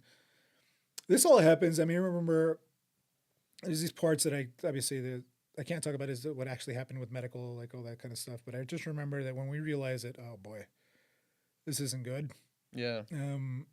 He was saying, you just have that feeling in your stomach, right? Right. He was saying some things. He was acting certain ways. He was just like, sure. So kind of like taunting or what? Almost, but he was speaking more with like. Yeah, just saying some off stuff. He was off, right? It was like because you'd done other transports before, and it wasn't like typical stuff that people would be saying in a hospital if they had just swallowed a razor blade or concerning or something, right? Yeah. And I've gone out with gang members before. Sure. This was just completely different. Yeah. I think even the hospital staff felt weird about it. Everybody felt weird. Everybody felt weird. Plus that feeling you had from your prayer, you're just already kind of on edge, right? Yeah. So we'll skip to where like the shooting happens. So they discharge him then and say that he's good to go back. So he says, I don't want to be treated anymore, and then they discharge him. Yeah, which is off because I mean we were all really like, to describe what it feels like before. It's like you're in that calm before the storm kind of thing. Like, yeah, it was calm, but it's like the type of calm you feel when you know a thunderstorm, when you know the fucking storm may come. There's that feeling you're like, if I step outside, if I get struck by lightning, that kind of thing, where it's like you can see it brewing. Yeah. And there's very little you can do about it. Yeah, it's kind of like when you know there's gonna be a fight on the tier, like if you know, yes, right? And you're just exactly. You're just standing there waiting for something. Yeah. Yes, exactly. Have you ever seen a tornado? Yeah, there's this weird fucking eeriness right before a tornado starts to form. Yeah, it's super quiet. Yeah, they call it like the eye of the storm, right? The eye of the storm. You're just like, and you're like, you can hear a fart, right? And then boom, you know what I mean? Right. So that's the thing about prison too, is like it's 90% of the time it's just completely just whatever, and then 10% of the time it kicks off. You never know what's gonna come. It's like it prepared me for fatherhood, dude. When my kid's quiet, I'm like, "Fuck, are you doing? Let's go. Yeah. What are you doing?" And he's autistic, so like, when he gets really super quiet and he's not stimming, I'm like, right. Either he's asleep or he's up to some shit. Yep. Like, I know that feeling. The longest fucking walk of my life to the van. Longest walk of my life. I'm like, I don't like this. I don't like this. And then you fast forward. There's this part I can't really talk about it, but like I can tell you like what happens right after. The shooting happens. The shooting starts.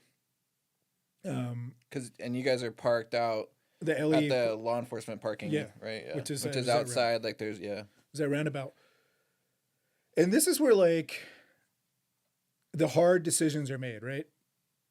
I talked about this where well, because it's public knowledge. Like you were ambushed. We were ambushed, right? Yeah. No, that part's public knowledge. That is well known. We were ambushed. We were shot. So you guys are walking to the van, and then you were. There was a struggle between Wilski and Meade. He was hands on, like escorting. Right. Right. I had. Was he going like reactive? Is that what they were saying? It was almost like that, pulling away or something. But I remember when I pivoted to the left to see what was happening, and then boom. It was like getting Superman punched in the ass, dude. It was like you hear the punch, you feel the punch, and then you hear the crack of the bullet. Oh wow! From getting Initially, I thought, well, I get shot in the ass first, and then I get shot in the shoulder. But when I went down, I brandished my weapon. Right, I had my weapon brandished, and I was losing blood really rapidly. You had drawn your gun, right? Okay. I just want to make sure. Right, yeah. Right, I was losing blood rapidly. Yeah. It was crazy.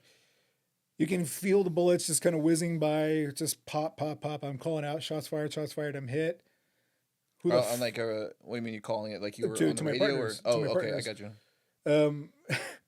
Find humor where it is, right? Like that's what we do, dark humor. Get shot in the ass first, right? Who the fuck shot me in the ass? I got shot in the ass. Who does that to a man? I got shot in the fucking ass.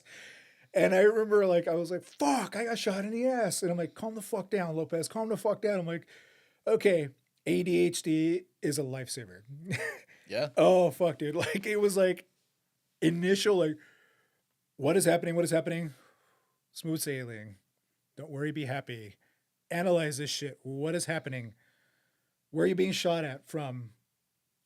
Boise police was just there at the facility. We caught in the Boise at the hospital. Yeah. They were there on a mental health transport. Were we just caught in a Boise police shooting? Look at where you're at. There's a gas station there's a gas station there. Where's Meade? Were we caught in a drive-by shooting? This is a rough intersection, right? I mean, there's some crime that happens here. Mm-hmm. Don't be that acorn cop. I'm like, what is happening here? Right. And I remember I would go to return fire, but I was losing blood at such a rapid rate I couldn't tell where I was being shot from. You get like lightheaded and stuff, so you're. Oh well, dude, like tunnel vision. Yeah. You go from this to this to this to that. Yeah, yeah. So now I'm literally like, where am I being shot from? Yeah. I shrimped to safety.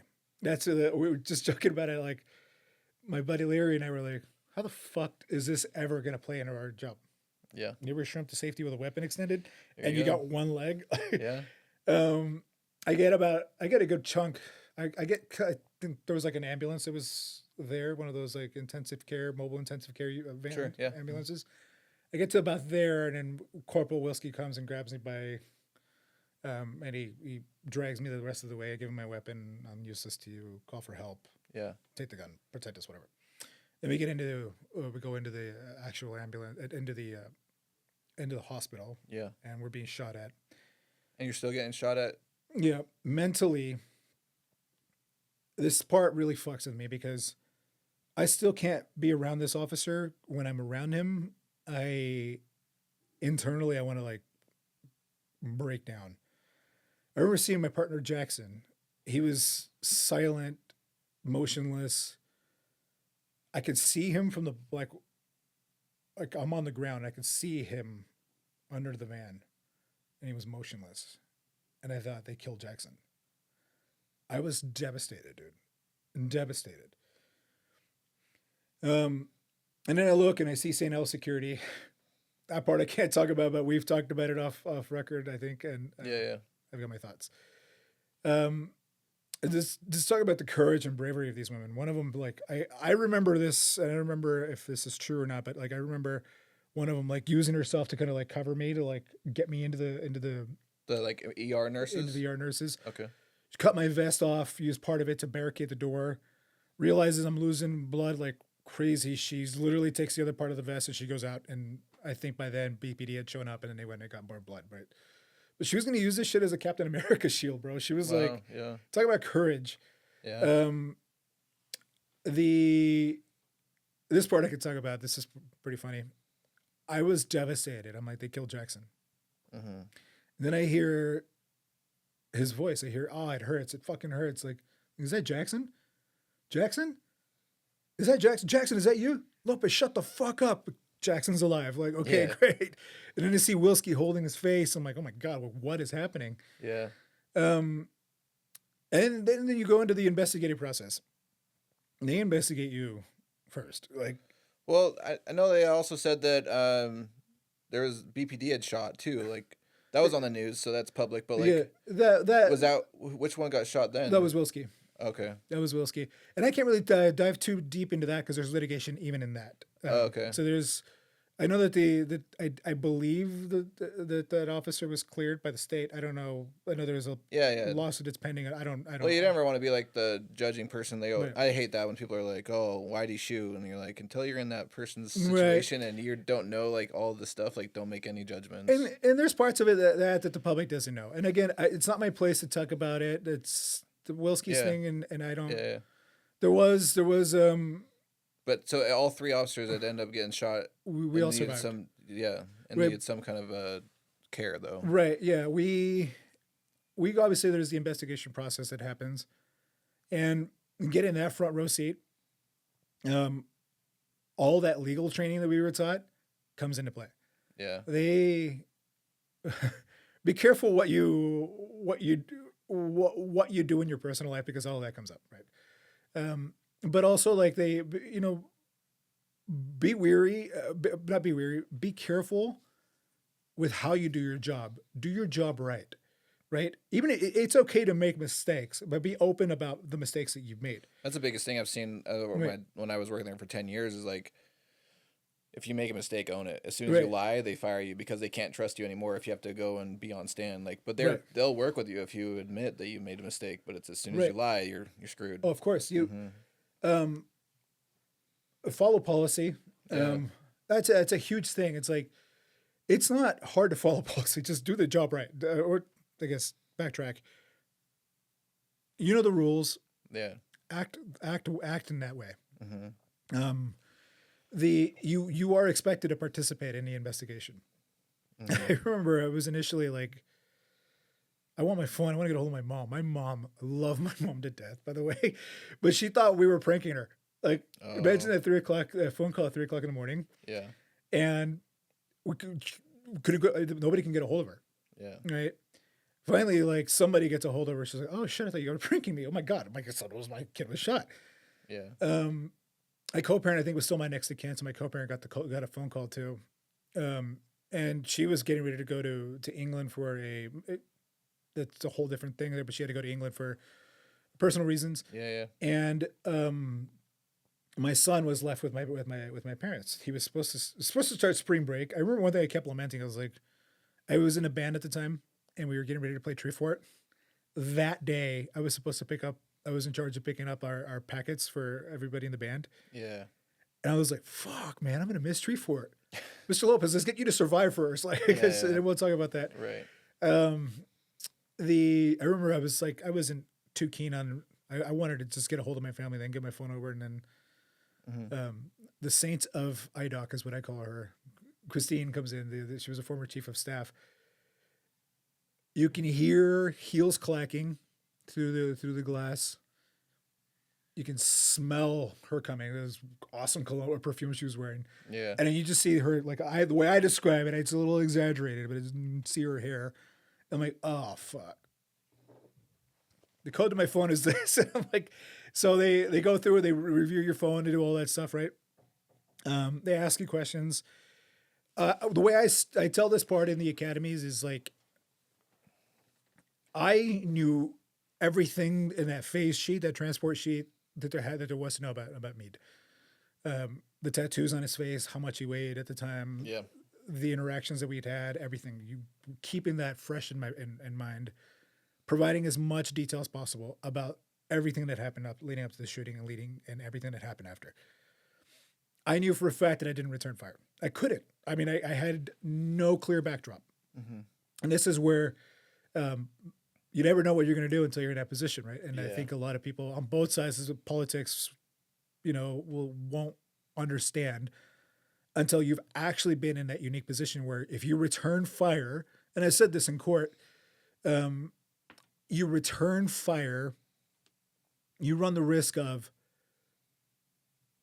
wantonly, the unnecessarily injuring an innocent member of the public. Yeah. I recall, though I never recalled seeing the shooter, to this day, I my brain just, I don't know, it's protecting, I don't know what it is, but like, sure. I never saw the shooter. But I did see people coming in, and I did see people at the gas station, which is adjacent, less than 100 yards away. I did see there was traffic. I was losing blood at such a rapid rate. I was losing consciousness. I didn't have a clear backdrop. Rule number 4, right? I didn't know my background. Yeah. So I couldn't return fire. So when the police asked how many rounds are in your weapon, well, what kind of weapon is it? It's Glock 17. There's 17 rounds in the weapon still. Mm-hmm. I didn't return fire a single time. I was able to account for that because, like, again, keeping track of everything that happened throughout the night. Training provides you to do that. Yeah. Know what you're doing, right? Right. We got our phones back after, I don't know, it was a few days of looking through it. Yeah, they have to rule you out. Obviously, it's the same in any police shooting. Sure. You're ruled out first. That day, my mom had surgery. Had some sort of invasive surgery that she needed to get done. It was a quick procedure, but it needed to be done. So my sisters went to the hospital. And I'm big bro. And they've never given me that platform of being big bro. They just always just like, shut up, Dan. That kind of thing. But that was the first time I've seen my sisters sincerely concerned for me and vulnerable. They were there when I was still bleeding a lot. And they were, was when they moved me to an intermediate room. And there was a Boise police officer that was assigned to me initially. I think he's from like I don't know what they call it, but no, I mean, it's from the honor guard, Boise Police Honor Guard, but they do this thing where they post up with officers who've been shot. Okay. Boise Police posted one on me first, and then probation and parole took over and started doing that. But them seeing that there was an armed officer in the room with me, they watched the dressing changes. They saw me in a lot of pain. They saw the night terrors. They saw all of the shit that comes with it. Yeah. And that was like them not knowing what to do when their big brother's fucking dying in front of them. Yeah. And that was huge. I remember now, like, it was like exactly 24 hours. I was almost, yeah, exactly 24 hours from the shooting.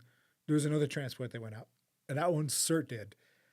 But you can hear the sirens. You can see all the lights through the window. Yeah. And I later learned that CERT transported another high level STG member, but fucking CERT, BPD, State Police, Ada Yeah. County, everybody rolled in deep. Yeah. And it was, I mean, the way some CERT members that I know were describing it, you could see the holes where the shooting happened. Yeah. You can see the holes. I remember this priest comes in. I'm Catholic, right? This priest comes in. This is the funniest interaction I've ever had with a priest. I see him. He's got his, I don't know what the garb is called, but he's got this thing on. He's got Bible, holy water. Sure. He comes in and I was just sitting there, I was like, the fuck are you? I'm Father so-and-so. Like, I hear you're Catholic. Yeah. What you got there? Well, I was told I was going to either read your last rites or pray for you. I'm like, what? I was just fucking with you. I'm here to pray for you. Don't ever do that again, Padre. He's like, come on, let's add some humor to it. Talking to him about it, there was some initial, I was really torn because I couldn't return fire. I was really torn because, fuck, dude, like this is, I'd been in a lot of oh shit situations, but I've never been shot, right? Yeah. And I was really feeling horrible for Jackson and for Wilski. That is all I knew as far as I was concerned. No innocent member of the public was injured because of us or killed. The only casualties were Wilski, myself, and Jackson. Mm-hmm. And that was fucking me up. Like, that was horrible. Yeah. There was also the fact that they hadn't caught this guy. This guy's a high level STG. Yeah. And so scared for my family, scared for members of the public. This man is dangerous, severely dangerous, you know, and he proved that he doesn't fucking care about the public. So I'm scared. Right. And priests are sitting there, we tell jokes. We talk about, I remember a joke that we cracked. I was like, why do you think God let me live? Well, maybe he wasn't ready for you to come home yet. Maybe you have a lot of work to do. That or the devil rejected you. I'm just fuck you. Like, but we're laughing about it, right? Praying with me. Initially, they dispatched a therapist, a psychologist, a critical incident psychologist, and then the support from the department. It flowed like a river. It was like the humility for one. They humbled. They were really, really, really humble.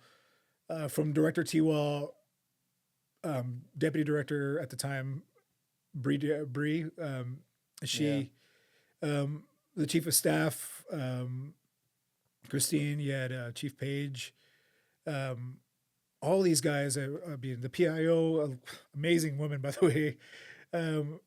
All of these people just showed support. Everything we needed, we had. We kept all of our pay, all of our benefits were kept flowing, right? Therapy like crazy. I had never worked, even when I worked for the federal government, like I'd never worked for an agency that emphasized mental health as much as these guys did. They made sure that mentally we were good. They, as best as they could, right? Yeah. There was never a day, and I was in the hospital for I think total of like a week and a half, 2 weeks. I never went a day without them there. Follow-up care, checking in on us, morale task force, helping out. Inmates, like, again, this is a relationship between inmates and officers. The three of us happen to have good relationships with the resident populations. They're wanting to give us money on their books. You know, there was a plaque that was made for us by one of the residents of South Boise Women's Corrections, I think, where I'm at now. I don't remember if it was somebody from SPWCC or somebody from SICKY, but one of the female residents, they crafted a plaque for us, right? The outpour of support from our local law enforcement agencies. There's one that we don't talk about, but like there's Nampa Police Department for one stands out. There was some concerns. Obviously, this guy had escaped and he'd committed some atrocities that further went on to fuck me up. They are providing support for my family members that live in Nampa. The Ontario Police Department providing support for loved ones that live there too. The Boise Police Department will always have a place in my heart. To this day, it's not uncommon for them to hey, what's up, man? How are you doing? Yeah. They would. There were some close calls that I had where they went out and they made sure that I was good. The support that they gave us was it's just something you can't ask for. Well, you can't think to ask for. But probation and parole, those guys right there pulled through. Right before this shooting happened, I was really trying to get into probation and parole, right? And so obviously this shit paused, right? Sure. They did not leave our side. That's another thing. It's like those guys, there was some talk about, having other agencies pull security for us, or even our own agency and whatnot. Yeah. Probation and parole stood firm. They were coming from like fucking Twin Falls, from Coeur d'Alene, from everywhere. Wow. To help us out. But the department really did, and so did other local agencies. Really did take care of us. They really pulled through. There was a lot of motorcycle groups, veteran groups reached out. But when you go through something like this, trauma sneaks up on you in a way that you can't ever see it coming. It is the ultimate. It's like a fucking. Oh, you can see it. You know it's gonna come. Yeah. You just don't know how hard it's gonna hit you.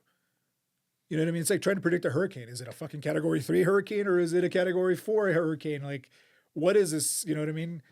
And I remember bracing for it, having all the resources that I already needed, having the support from family members who work in law enforcement, having the military groups, having old colleagues who were ready to help. Everybody. I mean, there's all these supports that are already there in place. And then, boom. I think I'm good. I'm pretty sure I'm good. No, I'm not. I'm drinking to cope. I'm having thoughts of self-harm. I'm struggling with the casualties that occurred afterwards. Those I can't talk about for obvious reasons, but like I'm dealing with all of these hard emotions, and I'm on paper trained to prepare for, to brace for, to help myself with. But in that moment when it happens, you just like, you don't expect it, but you do. Yeah. And then it happens, and it's like you think you know what you're doing to help yourself, but you don't at the same time. Yeah. Plenty of times, I found myself in the darkest corner in my kitchen, ready to just end it all.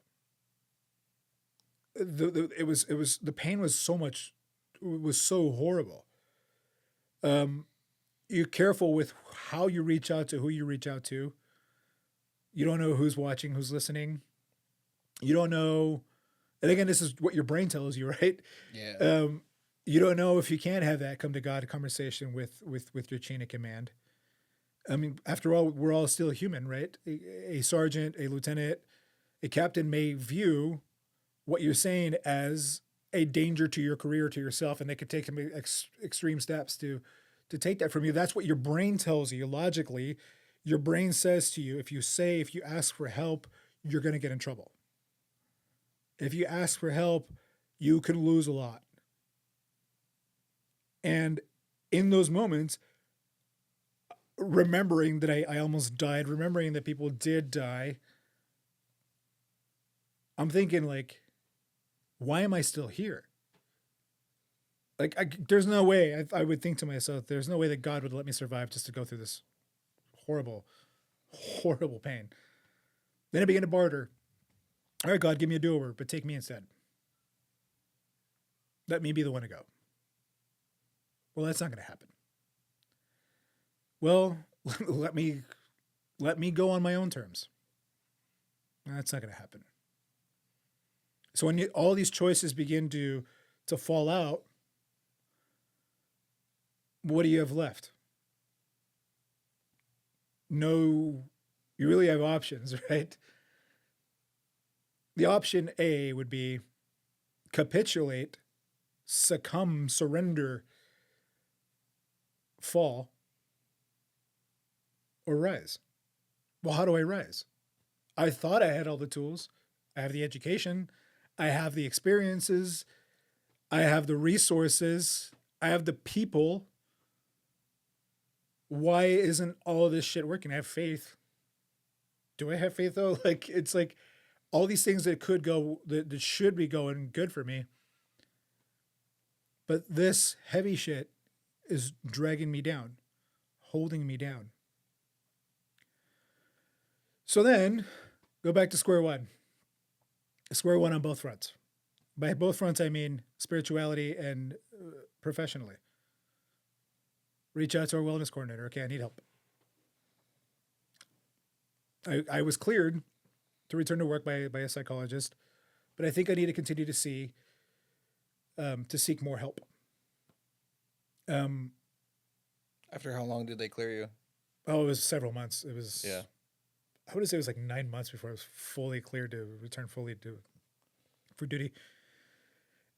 One thing that kept coming up throughout this process just came from the higher ups in the department. My chain of command immediate chain of command. Everybody was like, maybe transfer. And I didn't want to transfer. I didn't want to show weakness, right? Sure. So eventually I'm like, my back's against the wall here. For personally, I didn't know professionally, and I don't want to know. So if you know, don't tell me. Like, I don't know how hard my back was against the wall there professionally.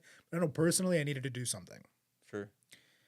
And I asked I flat out asked a member of my chain of command who mentioned this multiple times, like, how would it work if I transferred? And he's like, "You're really thinking about it, huh?" I'm asking. I don't know. I want to stay at max. He's like, "I really think you need to transfer. See something else. You take your mind off of this place." And I believe that the conversation went to something like, "This place is killing you, dude. I'm watching this guy who was happy-go-lucky, jolly, fucking this toy that you can't wait to remove the fucking batteries from, to being, I'm watching you die. I'm watching you rot. I'm watching you implode. I'm watching you fucking dwindle. And this is not you. This isn't Officer Lopez. This isn't you. This isn't Dan. This isn't the one we know. Well, you need to do something. Let's see other facilities. Let's look at other parts. I mean, shit, you really want to go into probation and parole? We'll get you, mentally there. But maybe let's go to a CRC. You're working for the Division of Probation and Parole. Maybe that'll help you. Let's look at something else. So finally, I agree. Let's go. Let's look at other facilities. We went to all the CRCs. We didn't go to the one in Nampa, but we went to the ones here in Boise. Went to the other facilities. I was stuck between the East Boise CRC and the South Boise Women's Correctional Center. And ultimately, I decided let's do SBWCC, right? I start going there, but at the same time, I think I did like a job shadow there, and I really enjoyed it a lot. But then I also was working with a wellness coordinator to get myself into more serious directed treatment, EMDR. I think this is right around the time where you and I kind of connected. I had just started seeing this therapist for EMDR. What is that? EMDR, it's basically, it's a type of treatment where they kind of they go into a deep dive into traumas and expose them. cutting the wire, so to speak, right? We just kind of like dissect the treatment, the trauma, expose it, and then we do some exercises and we move past it, right? So I decided, great, I'm transferring and doing EMDR. Things are good, right? And I've learned throughout this process, don't get too comfortable. Everything looks like it's going good, right? Still, I will say the best career move that I've made was go to transfer out of Max. It was, sincerely. It was an immediate life-saving pressure dump. It was okay. I realized that it wasn't, because I was irritable with staff. I was irritable with the inmates. I was just irritable. And I would realize that it wasn't the people. It was the facility. It was the environment. I was beginning, like, I would peel the scab and never let the wound heal. Like, I would just kept doing that, kept dealing with that. And I recall I was also still struggling with the fact that, like, Tobin Bolter was killed on the job a month after our shooting. So there was still that portion that I was still kind of like, I was unresolved still. And trauma from the shooting. And I learned through this whole process that a lot of the trauma that I was experiencing, what actually happened was trauma from the shooting. That was it. That was valid. That was legit. But it also, along the way, progressively began to expose unresolved childhood trauma. Enter a diagnosis for ADHD. Growing up as a kid in the Valley View school system at the time, I hear now that they're better. I hear now that things are a lot better, but I didn't have a shot, because I had ADHD as a kid and I didn't know how to treat it. I'll give my parents credit. They tried. My parents tried. They're like, something's off there. Let's fix it. But they didn't know, it was something that wasn't in the 90s, it wasn't something that was like, it was known. Right. So realizing that I'm tackling that and tackling trauma from the shooting, and this, obviously the survivor's guilt that I was dealing with and whatnot. And so when I'm thinking I'm feeling good, I hit this phase where I think I'm doing good and I relax. I don't pray as much. I don't, I was given medications that I stopped. And then boom, another, PTSD episode. And these things last months at a time for me. And there I go. I fall again. I'm like, okay, back to square one. Back into therapy, back on medications, reaching out spiritually. I started going to church again. I have this app that I listened on my runs, that I listen to, through the Word is what it's called, where I specifically pick scriptures that I know apply to this, and I listen to them on repeat, like while I'm running. Groups like, veteran groups that are available. I started attending meetings with these guys. I didn't cut alcohol completely out, but you would think I did. I mean, I made it something that's like a low priority, because that's another thing. And when you're going through these experiences, these substances like alcohol really, really fuck with you. They really hinder your progress. And really just focusing on my goal of hitting 1,000 miles of running, which is born out of nowhere. It was right before Roby Creek. I ran the race to Roby Creek this year, and I set little goals that turned into bigger goals, right? So the process of healing from something like that,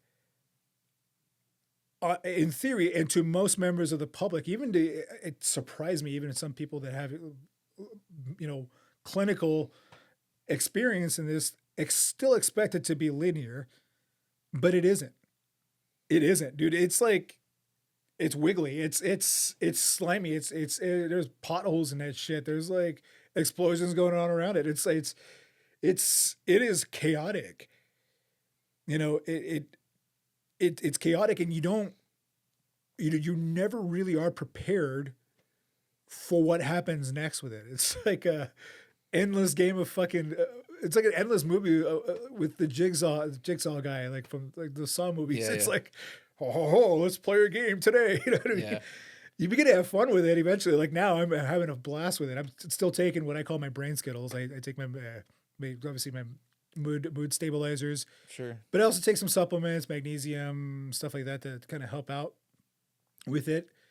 I've learned through this process that I think some people have misunderstood when I say this, but this is what I mean by the. I stopped fighting it, stop fighting the depression, stop fighting the PTSD, and just flow with it. Let it happen. Like, okay, it's happening. Boom. Take your meds, go to therapy, show up to work. Sometimes I'll volunteer for overtime. Sometimes, I don't. Do fun things that make you happy, and just go with it. Just let it go. It'll cycle through.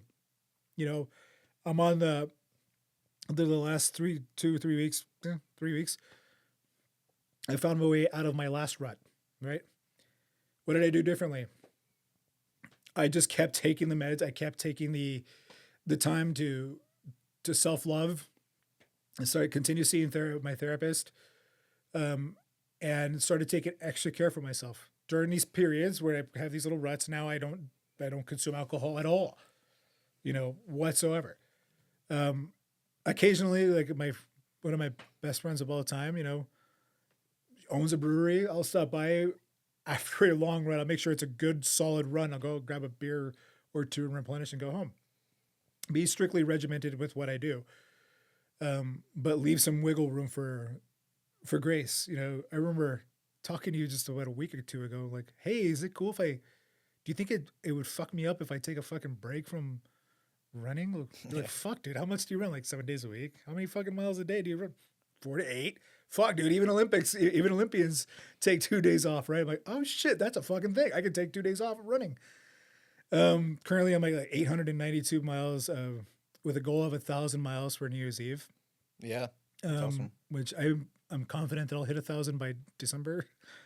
But that, like, knowing that, like, giving myself grace, like knowing that I'm going to fuck up, like, or I need a break sometimes, like, that has helped tremendously. Also, I feel like understanding the mistakes that I made along the way. Healing isn't linear, right? But it doesn't excuse behaviors, right? In this process, I lost some friends, right? But I also, like, I made things harder for myself along the fucking way. I really did. I kept stepping on my own toe. Like, it's like I would intentionally, like, try to feel good about myself, but intentionally sometimes neglect parts of myself that really needed some attention, some love, some care. And I would lash out on people, and I would take it out on people. And one thing is, like, one thing that this, anybody who's ever gone through this, or if you ever do go through it, I always tell people, like, it's nobody's fault that this happened. That what you're experiencing happened. It happened. It was gonna happen. It was meant to happen, and it happened. But it doesn't neglect the fact that you are still in control of the outcome. You dictate how this goes. You want it to fucking hurt, it's gonna hurt. Mac Brown, one of my favorite football coaches of all time, hook 'em horns. But he coached the Texas Longhorns to the 2005 national championship, right? He was a coach over at the University of Oklahoma.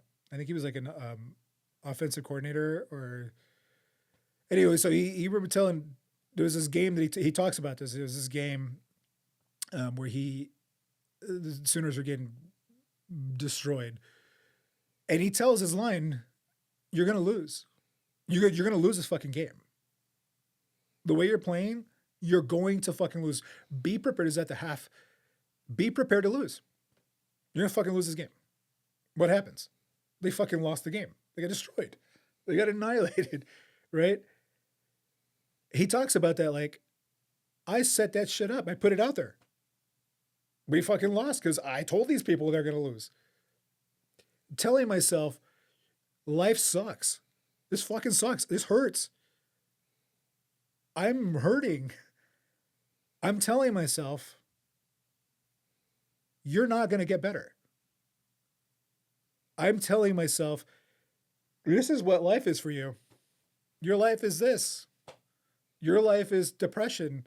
Your life is thoughts of suicide. Your life is resentment, regret. Your life is all these fucking bad things that are happening as a result of something you had no control over. But it's still, that's your fate. That's your life. Which is obviously manifesting shit outcomes, right? Like I was depressed. I lost friendships. I pissed off family members. I was creating this havoc for myself, not really allowing myself to succeed in this healing process. So I say that one of the reasons that I'm really grateful for this transfer to South Boise Women's is because I'm now working with nothing but women who have backgrounds of trauma, and I help empower them as best as I could, as I can with my job. And there's a line that I told a resident one time, she was getting ready to discharge and to release it back into the community. She was afraid because of the crime that she committed. I can't talk about the crime that she committed, but she committed a crime that she was ashamed of. And she was afraid that she wouldn't have a shot at life out there. I did the research for her. I helped her. I'm like, hey, look, you can have a successful life out there. Don't be afraid to succeed. I remember going home and I'm thinking, what a fucking hypocrite are you? You just told somebody, don't be afraid to succeed. Yet you're afraid of your own fucking shadow. Get up, do something, help yourself. Realizing the mistakes that I made and realizing that I was I was a huge contributor to my own potential demise, to my own suffering, and realizing that if I don't change shit up in myself, if I don't change my outlook on my situation, I'm not going to fucking go anywhere. Roby Creek, when I ran Roby Creek, I ran it against everybody's advice. It was in April. I was still pretty injured still. Like I was physically, like I was able to return to work, right? But like I was still experiencing a lot of pain in my leg. I was way overweight. I weighed like 280 pounds, something like that, when I ran Roby Creek. Everybody, like my doctors were like, not a good idea. Maybe train for it. Do a 10K. You know what I mean? Do a 5K. Like, no, fuck that. I'm running Roby Creek. No, you shouldn't. Physically, we're telling you medically, that's probably not a good idea. Mentally, what if you don't do good? It's going to fuck you up more. Like, no, I'm going to do it. I'm going to fucking finish. If I finish dead fucking last, I'm going to do it. And guess what? Dead fucking last. I got beat out by an 80-year-old lady. Fucking lady. 4 hours, 4.5 hours or something like that. I'm dead last, crossing the finish line. Somebody gave me a 6-pack and I drank all of it. But I finished, right? I told myself I'm going to finish.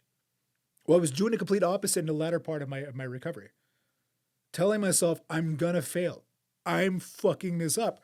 That friend that just walked out on me, that's my fault. My mom is pissed at me, won't speak to me. That is my fault. I'm having horrible thoughts. I hate myself, but that is my fault. I deserve to feel that way. That's what I was telling myself. And so now, in the part of recovery that I'm in now, I dare not say I'm doing great. I say things like, I'm doing better. I feel better. I reassure myself that I'm doing my best. I know when I make a mistake now, I don't fucking dwell on it over it anymore. I do apologize for it. I'll be the first to Roger up. Like, hey, yeah, I fucked up at work, bro. Like, what do you want in the report? I mean, you writing me up? Cool, I'm ready for it. Let's do it. I made that mistake. This is how I plan to rectify it. Let's fix it. Or I can't fix that mistake. Oops. I really shit the bed there, bro. Like, this happened with my dad at work. You know, my dad's got a business. I did something at work. I'm like, oh my God, we're not at work in my dad's business. I'm like, oh fuck. I fucked that up, Dad. Whoops. What are you gonna do to fix it? I can't. You're right. You can't. Great. You know, that being in that phase in recovery, it feels better. Continuing to hold myself accountable, continuing to push towards my 1,000 mile goal, but giving myself a couple rest days in between and not feeling guilty for having those rest days it feels good.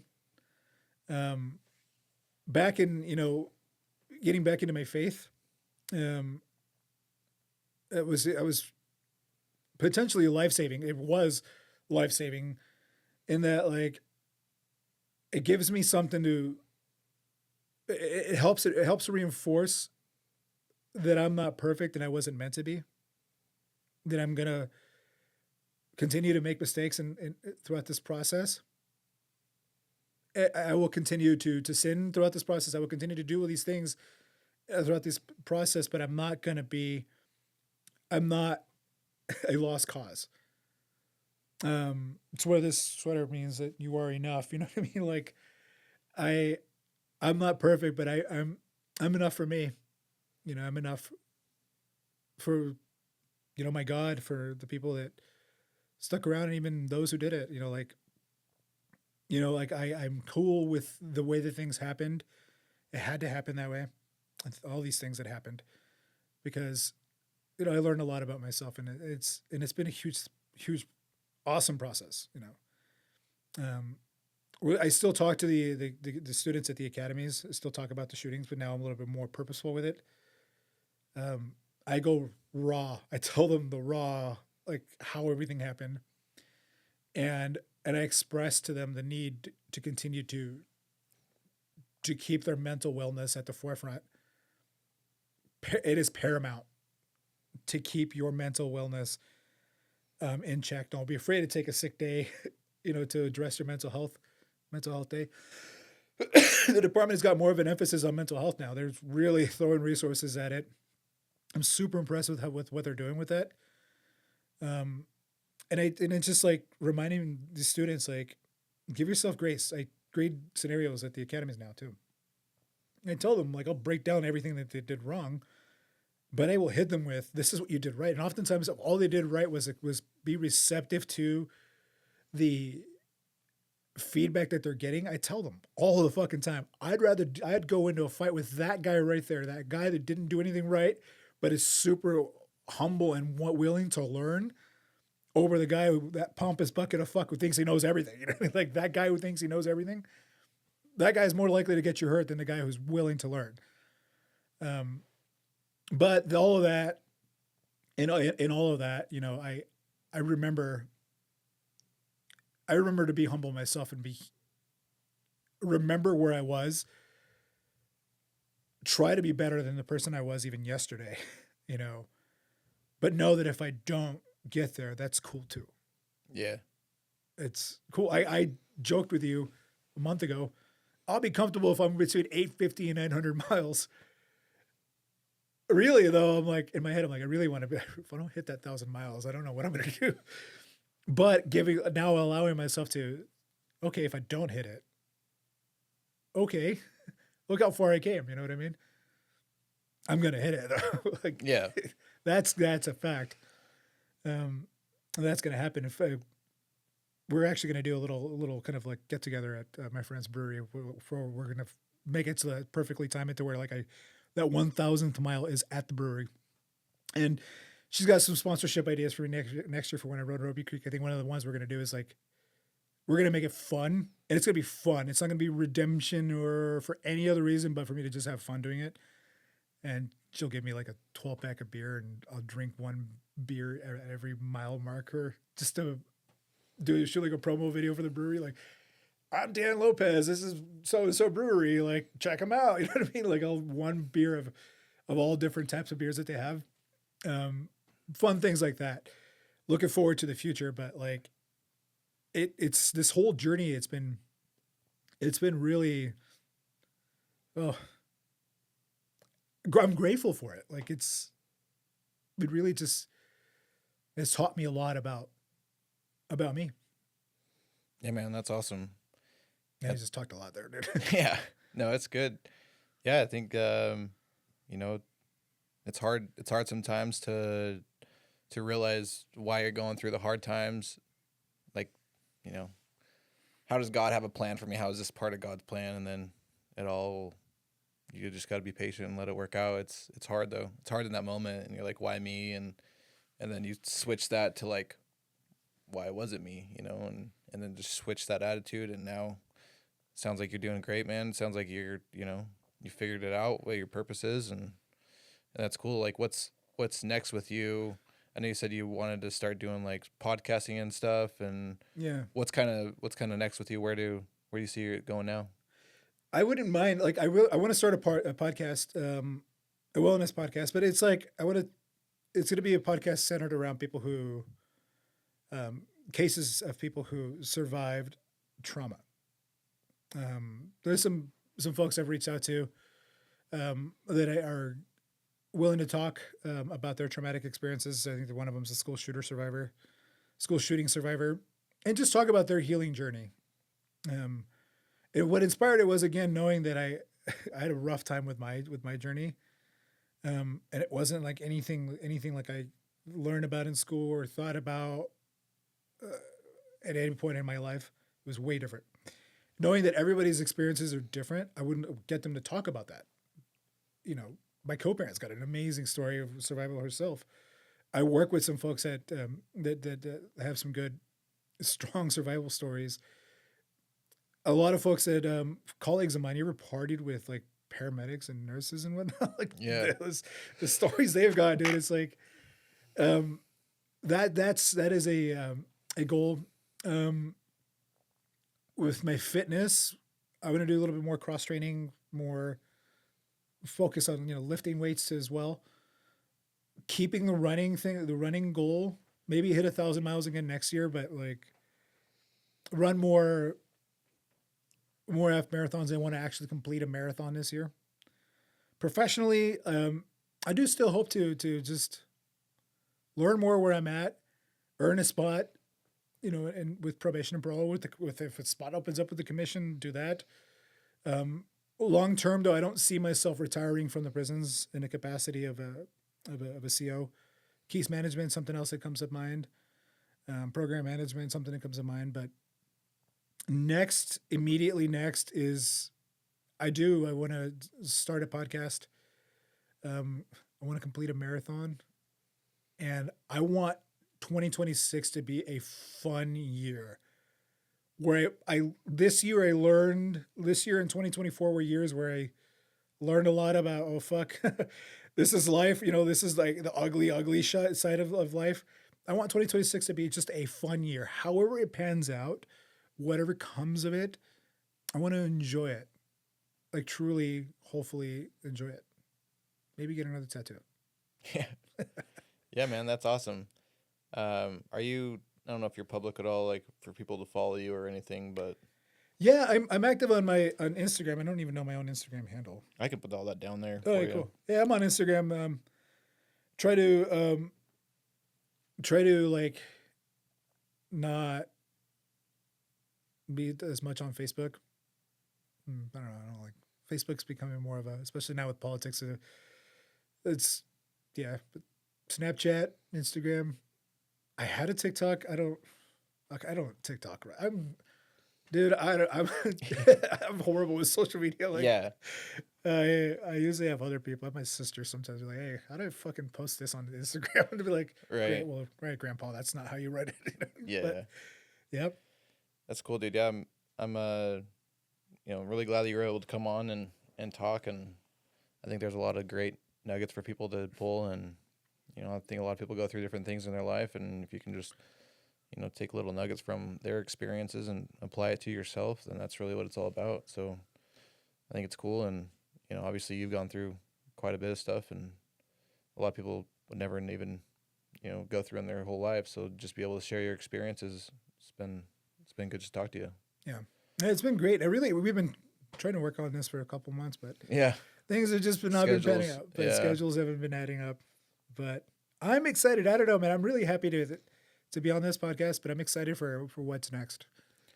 Super pumped for it. I'd love to, you know, do a follow up, and I'm sure there'll be a bunch of growth by then. So of course, yeah, we gotta start lifting together, bro. Like, yeah, that'd be good. It's gonna be fun. Hunting season's over now. I gotta start lifting for sure.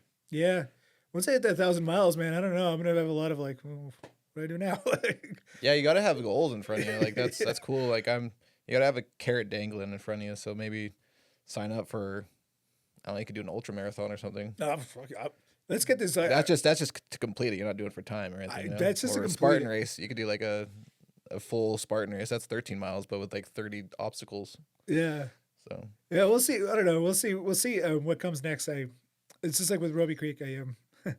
Everybody said don't do it. I'm like, fuck you. I'm doing it. Yeah, I love that. So if someone tells you not to do something or you can do it, you want to do it even more. Oh, of course. Yeah. Trust me. Especially like I would love to do an ultra. Let's get these. I want to get a marathon out of the way first. You know what I mean? Get that out of the way, and then we'll see what comes next. But yeah. Cool, man. Well, thanks for coming on. Appreciate it. I appreciate you. Thank you, bro. I mean.